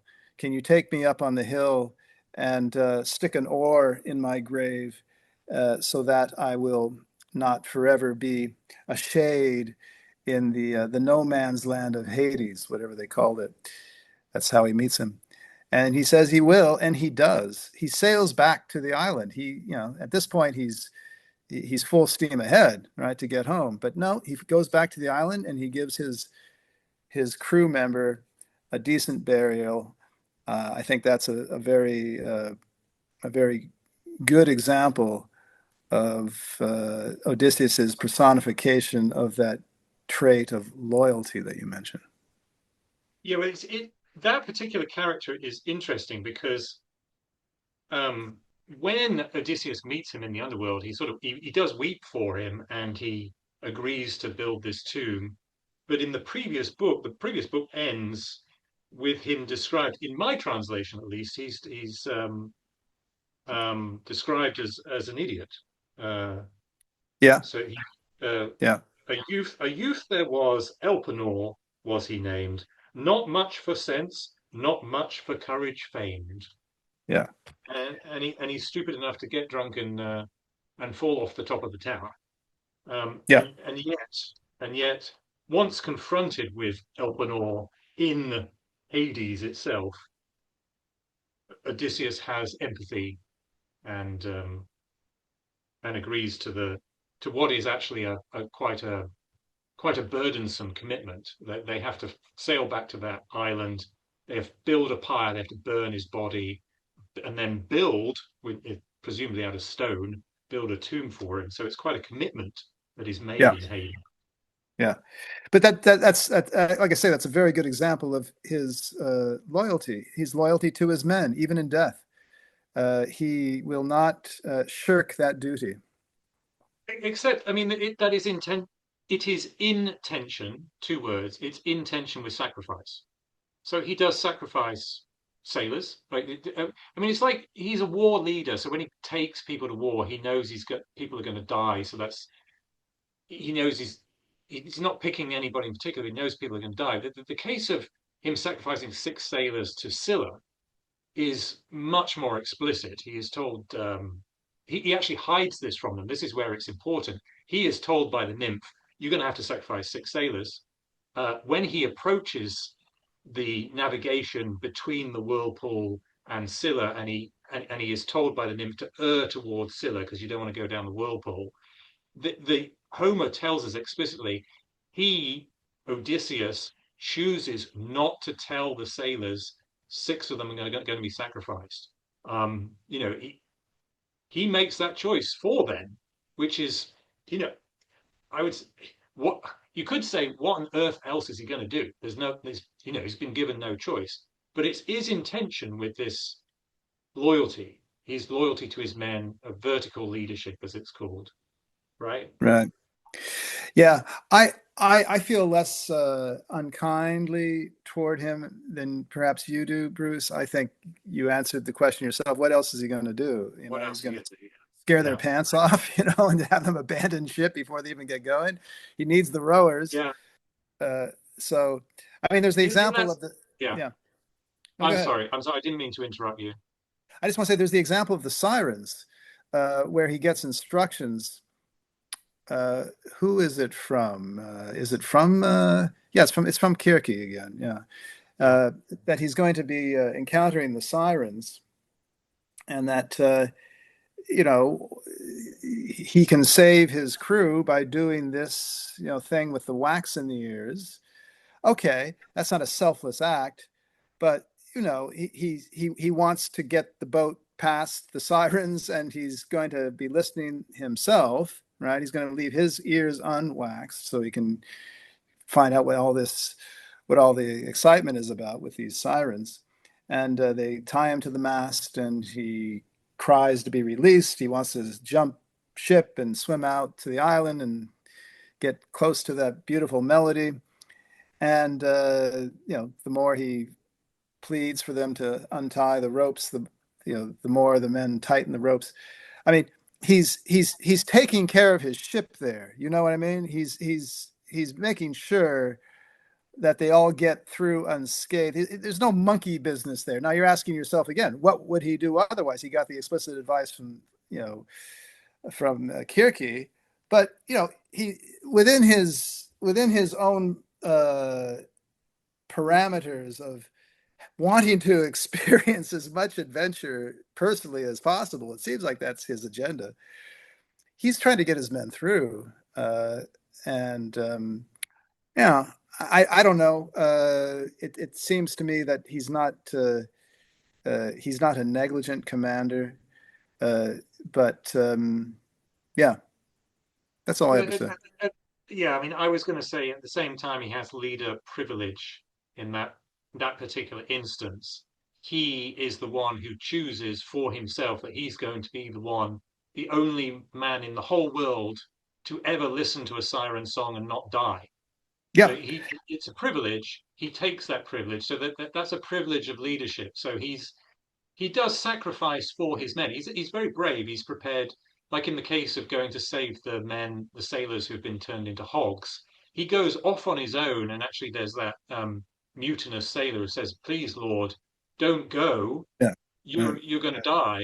And he says, no, I'm going to do it. So he is brave on behalf of his men, but at the same time, he also takes leadership privilege, which Yeah. is fine, I I mean, guess. I think the one example where I thought that the leadership privilege went a little bit far was with the Cyclops when they just waltz into that cave and he wants to see what's going on here. And I don't know, it's, what, 10, 6, 10, 8, 10, I don't know, however many men get their brains dashed out and they get eaten, It, by it's by at least six, right? Polyphemus. So it's at least six because it's two on the first night, it's two for breakfast, and then it's two Yeah, on the second night, and then right, he takes the eye out on the second night. So I think it's right, six. right. But you know something, if I you were a soldier. I've never been a soldier. I've never been under the command of an officer. But it seems to me that if I were a soldier, I would want to be under the command of an Odysseus rather than not. You tell me. I mean, he's a clever son of a gun, and he can He's a get you great out. leader. He Yeah. he, he can get you. He can get you. He can get you into trouble. But whereas someone might get you into trouble inadvertently, they're not likely to get you out. And he's a guy who can get you out. Yeah. At least as far as possible. It But he, seems. he's got it all except, but there is one flaw, right? So he's got the athleticism. He's good with arms, and he has guile. Yeah, He's strategic. So I actually made that fourth thing. So he's strategic as well. But absolutely. but he sometimes lacks humility, and he shoots off his mouth, such as with He's such as with he's Cyclops. he's George S. Patton. He's better than George S. Patton. Oh no, okay, right. You're no fan. Okay. Listen, on the theme he of would he would loyalty, he I would he just would he would he would he would realized never he would never slap his soldiers. no, no, no, no. That was very bad, very bad. Yes. Um, on the theme of loyalty, I realized we haven't discussed Argos, the dog. And Oh how could yeah. we go through Odysseus? One of the most famous characters in Yeah. the Odyssey is actually the dog. Yeah. And if you could find your translation All of that right.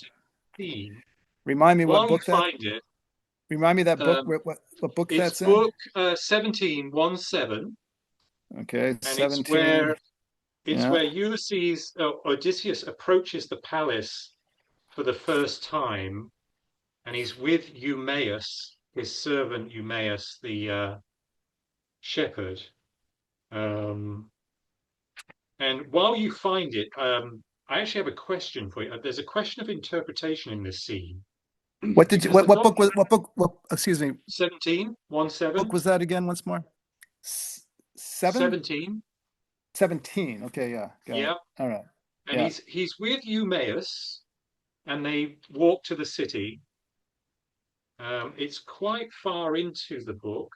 Uh, let's see, it's probably it's more than halfway into book 17. Yeah. So while Right. you find it, so there's a question of interpretation here. The dog Argus has been laying on this manure heap for 20 years, waiting for his master to come home, Yeah. Odysseus.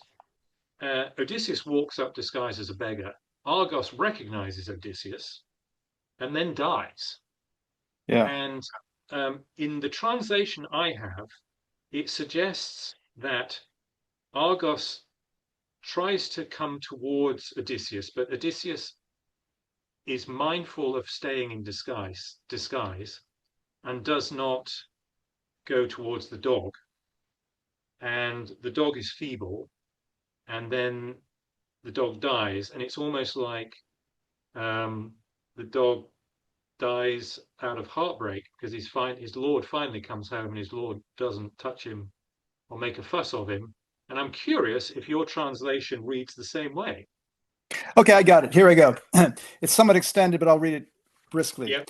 As they were talking together, a hound that was lying there lifted his head and pricked up his ears. This was Argos, whom Odysseus himself had bred and trained, but he had not had much good of him before he went away to the war. That is to say, the dog didn't have much exposure to Odysseus. Formerly, the young men used to take him out to hunt wild goats or hares or deer, but there he was, lying neglected, his master gone on the midden, where the mule dung and cow dung was heaped in front of the gates, ready to be carted out to the fields. There lay Argos, the hound, covered with vermin. When he knew that it was his old master near him, he wagged his tail and dropped both his ears, but he could not move to approach him. Odysseus saw and secretly wiped a tear from his eyes so that Eumaeus did not notice. Is that what you wanted me to read? I could read further if you like. Well, let me read that part. Okay. This part does suggest that Odysseus chooses not to go to the dog. The dog can't get to him because he's feeble. Right. So he, the dog, he knew his lord, he knew and strove to meet. In vain he strove to crawl and kiss his feet. Yet all he could, his tail, his ears, his eyes, salute his master and confess his joys. Soft pity touched the mighty master's soul. Adown his cheek a tear unbidden stole unperceived. He turned his head and dried the drop humane, then thus impassioned cried. Right. So he turns his head. That's one of Yeah. the things that suggests to me that he basically rebuffs the poor dog. And then there's a dialogue. We can skip over the dialogue where he says, Yeah. "What? Whose dog is this?" So he's staying in character as a beggar because Eumaeus Right. still doesn't know that this is Odysseus. Eumaeus replies, he's a great dog, blah blah blah blah. And then if I skip on, this said, the honest herdsman strode before. The musing monarch pauses at the door. The dog, whom fate had granted to behold his lord when 20 tedious years had rolled, takes a last look, and having seen him, dies. Yeah, that's essentially what I have. So saying, he entered the well-built mansion and made straight for the riotous pretenders in hall. But Argos passed into the darkness of death, now that he had seen his master once more after 20 years. Yeah, it's not clear how exactly he dies, but there's an emotion there that allows him to uh, expire uh, in a way that is not unsatisfying. It seems he has finally Yeah. seen his master, and now he can die. Is the idea from my Well, translation? maybe. I mean, I've generally heard it retold as a loyal dog waits, he clings on to life until he sees his master, and with joy he dies. But the way this is transposed into English, it reads as if the dog recognizes his master turns away and goes into the palace, leaving the dog behind. And it's at that moment the dog dies. It's almost like heartbreak.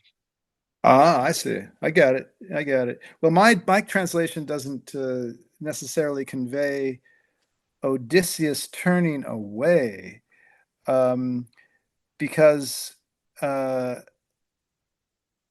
Odysseus says in the part we skipped, Omeos, I am surprised to see this hound lying on a dung heap.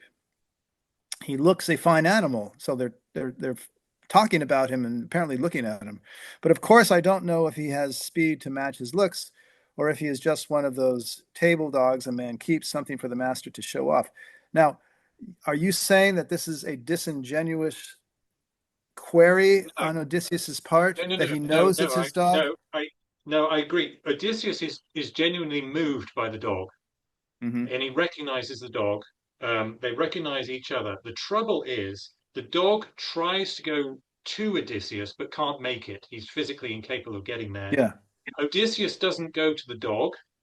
In the reading I've got, he turned his head and dried away the tear.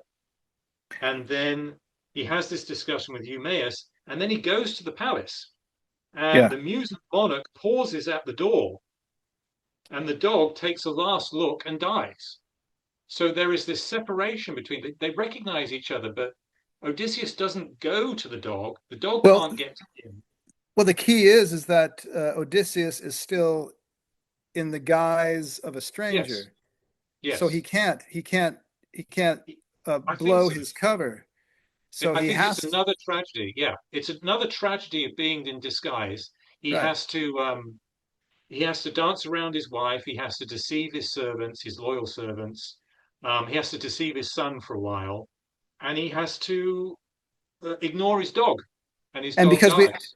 yeah, because we all know that a dog, well, this is the myth of dogs, that they're going to recognize their owner years and years later. Maybe the wife won't, but the dog will. And that would be the real giveaway at that point. So I think it makes sense to me that that Odysseus should sort of, cry while not making a move toward the dog, because that would give the whole game away, Yeah, right? it's consistent. It's consistent Yeah, with the deceit that he's yeah. practicing. That's not what strikes me. What strikes me is that there is this additional tragedy that the dog has to die without Odysseus. It doesn't live long enough for Odysseus to have the opportunity to come out as Odysseus and say to, "Oh, good boy, Argos, Yeah. you've No, waited for me." I share your dismay. Yeah, it's heartrending, of course. Truly. It, it's effective narrative, but Yeah. it's as if you love dogs, it's like, oh, I poor love Argos. dogs. No, I love dogs. And the I don't know why the dog is sleeping on a dung heap though. Has he been relegated to this by I think implicitly it's elevation. So the dog is at elevation, so he can see okay. further for his master. Oh, oh, okay. Yeah. On a dung heap. Hmm. Yeah. Yeah, it's sad. It's sad, sad, sad. Yeah.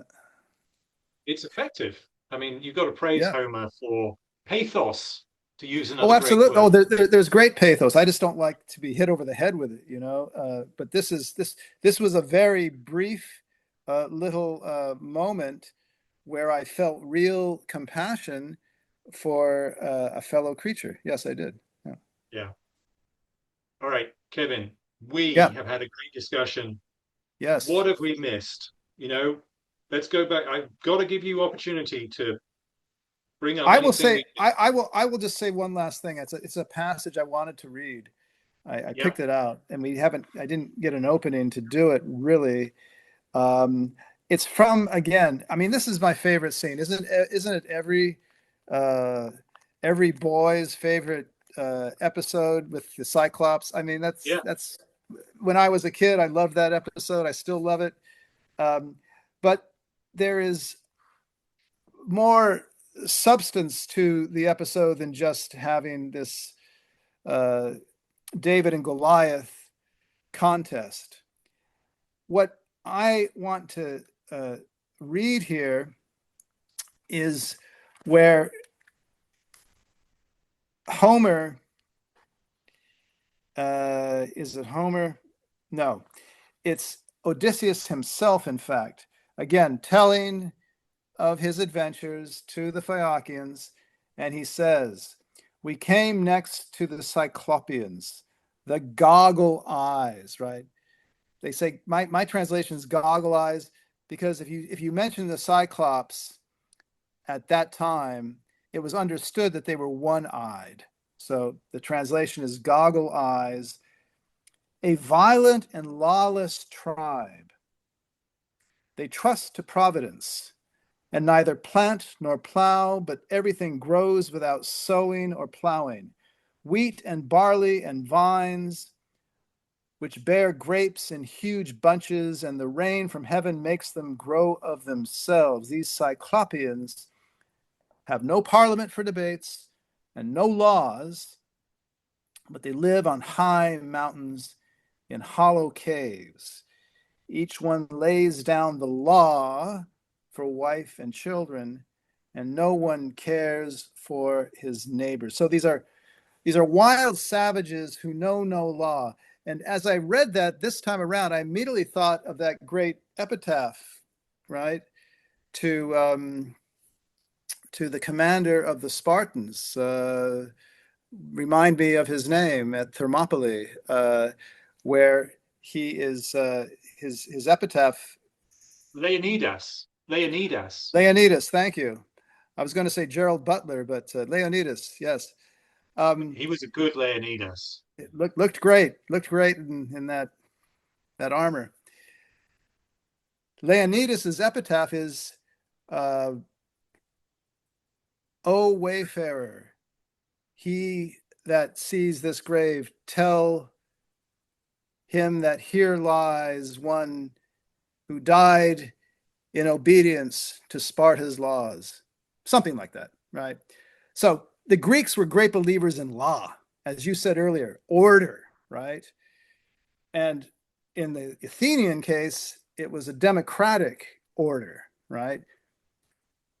The assembly passed the laws, right? The congregation of free Athenian citizens, right? It was a polity consisting of free men who didn't live isolated on their farms. They might, but they would come in on certain occasions to vote for laws and this, that, and the other. And this is the emphasis here of the Cyclopeans, who are a lawless tribe. They live isolated. They don't do a good day's work, right? These are values for the Greeks. And the thing I said at the beginning, I almost hate to keep harping on it, but it's that's the filter I read a lot of the Greek literature through. It's this notion of arete. It's this notion of excellence achieved through courage, through temperance, through prudence, through rational thinking, through guile, through moral rectitude. And this is nothing that these savage Cyclops have. And you have many examples of this throughout the Odyssey, of anti-examples of arete, right? How you should not be, right? Another example in the opposite direction would be, in fact, the Phaeacians, where Odysseus lands, and this princess, Nausicaa, whatever her name is, she brings him back to the palace, and he tells of his adventures. And then he has the little athletic contest, throwing the discus. Well, the Phaeacians, they're a civilized people. They're not like the Cyclops, but they're too civilized. They're not warriors. They make that very clear. They say, we are not men of the sword or the lance. We are sailors, and we can dance and sing, and we feast. But that makes Odysseus feel a little queasy. They're not complete men, right? And so we want to thread the needle of the Scylla and the Charybdis, not too much in one direction or the other. The lotus eaters, again, they're dropping out of society. No, you have to engage with life. That's the last line of Tennyson's poem, Ulysses. To strive, to seek, to find, and not to yield, right? That's what the Greeks are about. You don't tune in and drop out, and whatever that Leary phrase was. No. Or you have the example again of the suitors themselves, who are abusing hospitality. As we see throughout the book, hospitality is a great virtue, right? Everyone is throwing big banquets, not only because he's an impressive guy, but that's just how you rolled back then, right? He's hosted in the palace as a beggar, right? When he is placed in that guise by Athena, right? They're going to take care of you, right? Maybe not for a year, like with the Kirke, but for a night or two, get you well fed and watered and on your way. So we see negative examples of what the Greeks saw as virtuous behavior throughout this Odyssey, and in that respect, it's not only a tale of homecoming and revenge, but it's a tale it's a series of ordeals to prove his arete, his good standing as a virtuous Greek. So that's It's all I had to virtue. say. Yeah, yeah. I quite agree with you. So I quickly, you stimulated the political scientist in me because earlier I had said when I talked about the conservatism of Homer, that order, family order, marriage, sanctity of marriage, the political order. I said all the political regimes here are monarchies. You brought me back to the Cyclopeans, and they're an anarchy, still a Greek word. They're an anarchy. So I was wrong when I said they're all monarchies. The alternative you mentioned, Athens. Athens does not feature in Homer. So Athens, the Odyssey predates Athens in effect. It certainly predates the democracy. So there's no allusion to democracy as an alternative to monarchy. The only alternative you have here is anarchy. And by the way, you know, as a political scientist, I might qualify that democracy in Athens was really an oligarchy rather than a true democracy, even though they use Well, the yeah, demos. most were not. I termed the democratic assembly as consisting of the free citizenry of Athens, which was a very select group. Yes. Yeah.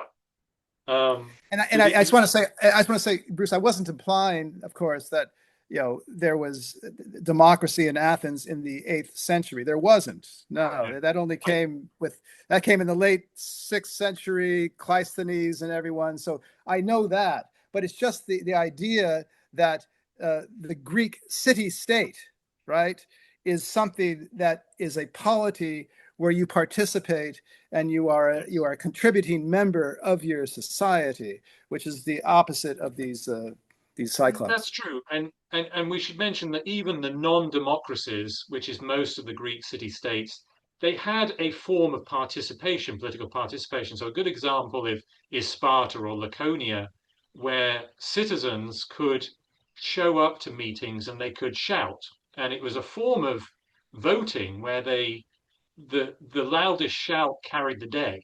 That's not a perfect way of measuring majority will, but it was a form of democracy, So even the autocracies of the time, still a Greek word, actually not a word that they used, but there was participatory politics in all of these city states. If you were a citizen and maybe you owned land and etc. So that helps to making that point that these are participatory polities, even when they're monarchies. It helps to assuage modern distaste with ancient Greek polities. They have, they are the origin of Western democratic norms. For good reason, there was participation.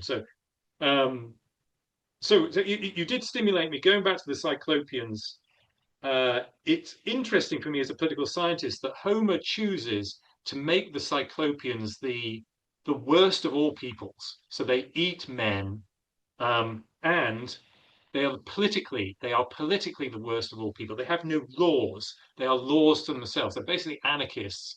And then there's this household tyranny where the man of the Cyclops of the house has their own laws going on in their cave. They all live in caves. So I thought that was an interesting circle back to the conservatism of Homer, is that Homer's using the Cyclopeans to remind the reader, well, the alternative is to the existing order of things, dear reader, is a Yeah. Cyclopean anarchy, don't forget, where men are dashed on the ground, their brains are dashed out on the ground, and then they're chewed up by giants with one eye.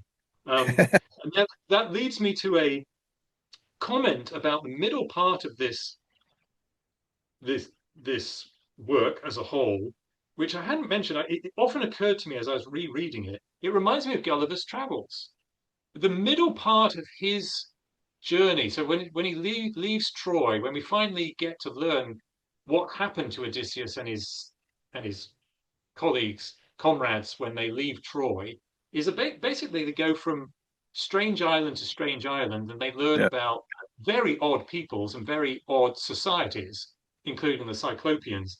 And it's like in Gulliver's Travels, it's a way for Homer to uh, make absurd contrasts with the existing way of doing things. So Mm. our Greek way of doing things is is shown into happy relief by comparing it to these awful islands that poor Odysseus had to visit, including the lands of plenty. Because as you promised out, even when they reach lands of plenty, they turn into sloths. There are dangers in going to like Circe's island, where they have everything they want, and then they realize a year has gone by and they've done nothing because they've just been feasting, and there's been no motivation to do anything useful. They've forgotten about their homes, so they have to Yeah. leave again. So you get the idea. It speaks to the conservatism of the work as a whole.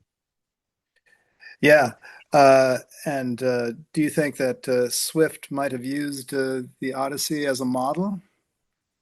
I'd never thought about that before. That's a good question. Well, I you would. you brought it up, not me. I know. Well, I'm trying to think because Gulliver's Travels is much bigger than Lilliput. A lot of people don't Yeah. realize that. They think that the it's just a short story about Lilliput, but it's not. Lilliput's just the first island that he goes to. There's a whole series of other islands with some of them with giants and some with cities that float in air and all sorts of weird stuff. I was just trying to think if there's any of those islands that remind me of islands in the Odyssey. Um, there's certainly lands of giants in Yeah. both works. Uh, yeah, and there's also, by the way, there's also another parallel is sexual. Mm, what would you call it? Sexual seduction into a sexual heaven. Yeah. That's clearly we've got Yeah. this with Circe and with Calypso. Those are two women, nymphs. They are That's godlike right. women who seduce uh, Odysseus. And by the way, that's reminds us that the sanctity of marriage is not really obeyed by Odysseus. No. Maybe he has no choice, but he keeps sleeping with with women that he meets on these islands. But the point I was going to make was that also in Gulliver's Travels, there, there is one particular island with giants where the women take this fancy to the little man that shows up, and they do some weird things like put him in their cleavage and um, Not bad. share share him about and take his clothes off and look at his littleness. So it's a bit weird. If you don't read that far into Gulliver's Travels, you would never expect that to come. But there's yes, I it's never quite I never got that in my children's version of the book. no God. no. You have to read the whole book, the whole original. Yeah. Yeah, Well, I mean, Odysseus he's real catnip to women. This Nausicaa, she also wants to keep him on the island of the Phaeacians and marry yeah, him. yes. And her father's all for it. Yeah, don't you want to stay with us and hang out and have a lovely leisurely existence for the rest of your days? But no, no, Odysseus must go back. So he's the alpha male, what you would expect when he's abroad, away from home for 2 decades. I mean, he's gonna take advantage of whatever comes his way, and he's not such the virtuous man that he's going to be um, restraining himself in that respect. I found it to be perfectly natural. What I didn't find to be very natural was the fact that he was after after a couple years, and 7 all told, he was pining after Penelope, every morning weeping on the seashore. But then he'd be back in the sack with Circe, and apparently able to perform because she was satisfied. And there, he must have been very uh, riven, shall we say, in his feelings. That was a hard one Yes. for me to harmonize with my my incessant need for plausibility. I could understand a couple of months, but 7 years, all right.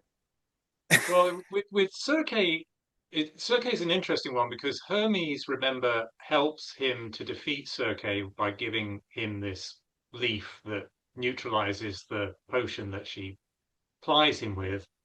Oh, But Hermes, excuse me, Bruce. I might have mixed up Kirke with Calypso. I was talking about Calypso 7 years. I think I might have segued into Kirke at some point, but I don't mean to yeah, interrupt what you want to say, please. well, but they're parallel, aren't they? They're both Yeah, nymphs. They both set out to keep him there as yeah, their boy toy. But Circe is different because Hermes. So Calypso. Let's go back to Calypso. Calypso, he Odysseus just washes up on Calypso's shores, and Calypso says, um, I want you to sleep in my cave every night.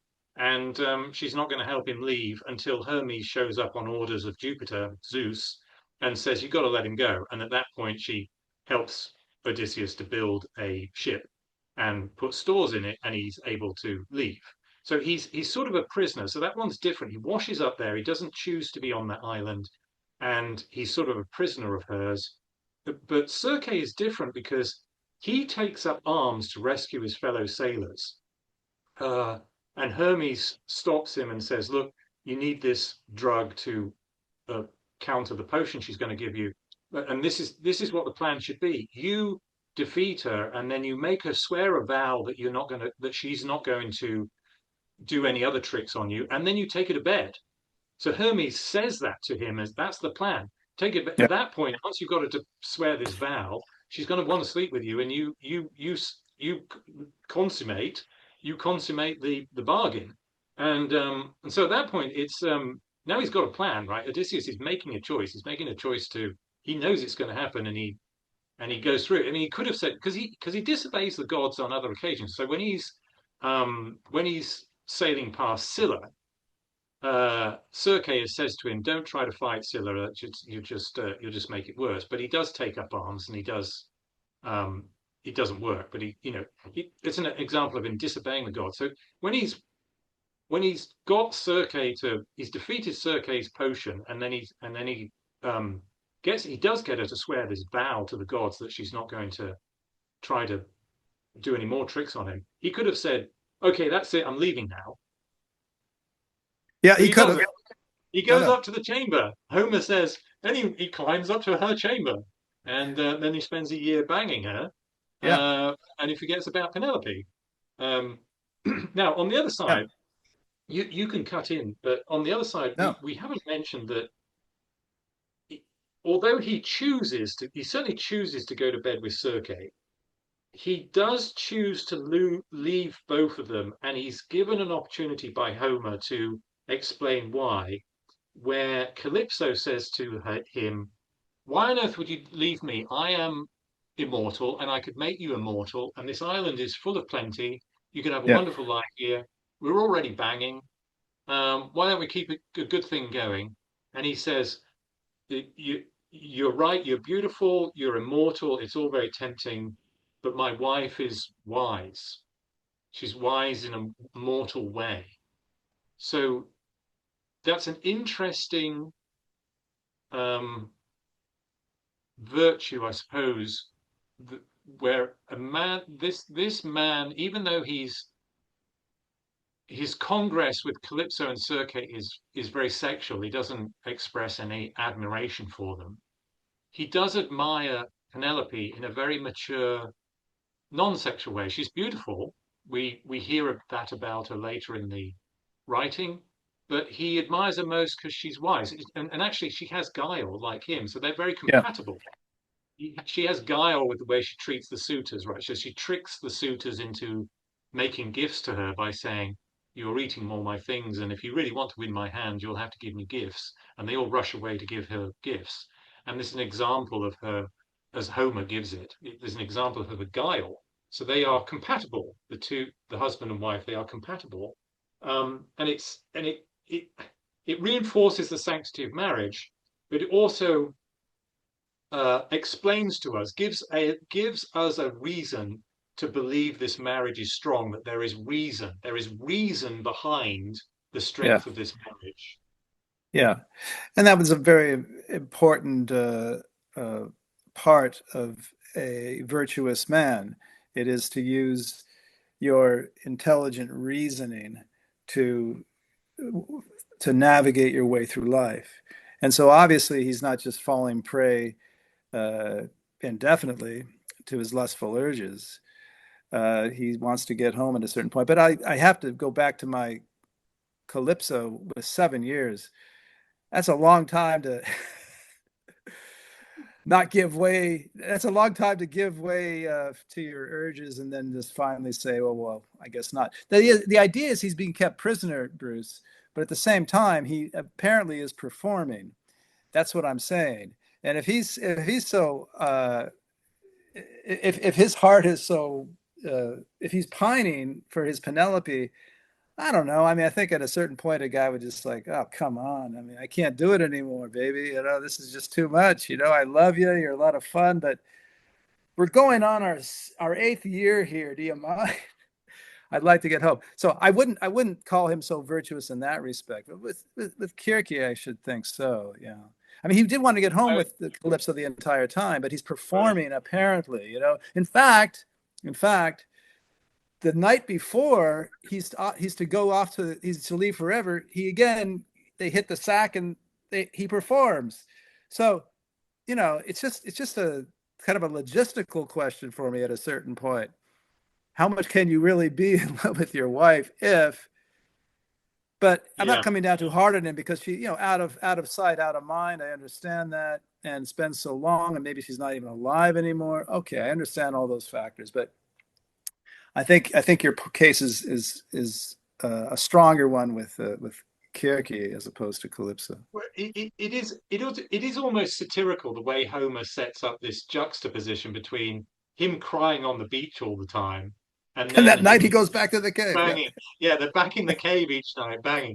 It's almost like crocodile tears. It's almost like, yeah, you could parody Homer where he's just like, oh no, I have to bang Calypso again tonight. Oh yeah, no, woe yeah. to me, woe to me. Gangway, gangway, baby, here I come. Yeah, and then it must be emotionally rough on the guy, that switch back and forth, you know, if it's true.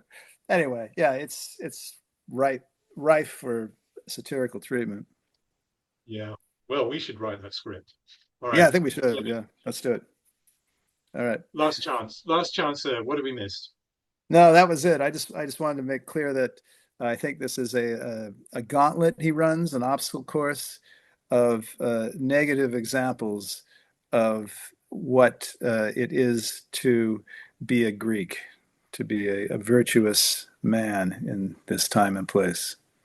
To which I will add, it's also a guide to being Western, Yeah. because certainly for you and I of our generation, we were raised on Greek mythology. I was a kid when I was first taught about the Odyssey, so I certainly read a children's version of the Odyssey, and I watched the great movies of the 70s and 80s where the rendering is faithful to Homer instead of that movie I still have not watched and probably never will, that came out Nor nor have I. coincidentally. Yeah. Um, yes, it speaks to Western virtues as we know them, whether people want to deny our heritage, and you and I have discussed how lots of Westerners do want to deny Western culture and Western heritage. And it's nice for me to return to Homer, rediscover it, and actually rediscover Western, the foundation. This is a foundational text of Western literature and popular culture. They're still making Yeah, movies about it. yeah. Thanks for the invite, Bruce. And that was how I approached the whole thing, kind of going back to my early educational beginnings and reacquainting myself with the fundaments of our Western civilization. Yeah. Well, Kevin, as ever, you are a stimulating, intellectualizing discussant, co-discussant on these things, and again, I've realized things about the reading that I would not have realized without this great discussion with you. I really appreciate your time with it. It's been a pleasure to talk to you about the Odyssey too. Yeah, well, likewise, Bruce. And if nothing else, but it has been much more than nothing else. It's been a wealth of information uh, from your side to me that I didn't know previously. In particular, the fact that yes, Achilles dies at the end of the Iliad. That's my great. That's my great faux pas of the past of these 3 hours we spent together. Well, Why am I we supposed to listen to this guy about the Odyssey? He doesn't even know that Achilles dies at the end of the Iliad. Well, there you go. no, don't keep saying that. We can't end on the Iliad because I would have liked to have said, Kevin, next we should discuss the Iliad. But since you've already said that you don't like the Iliad, that's not No, going to happen. I So can't. I can't do I it. think the promise should be, Kevin, we should Yeah. discuss Errol Flynn, the epic poem. Oh, love to. Anytime, man. And yeah, we'll compare notes on that in the future. We won't bore our audience with it, but our audience, if you want to tune in on that one at any point, I will be much more informed about his death and other things related to the great Hollywood swashbuckler Errol Flynn. Yeah. Oh, I look forward to that. Well, All right. great. Love it. Yeah. Thank you, Kevin. My pleasure. Till Thanks next again, time. Bruce. Yes.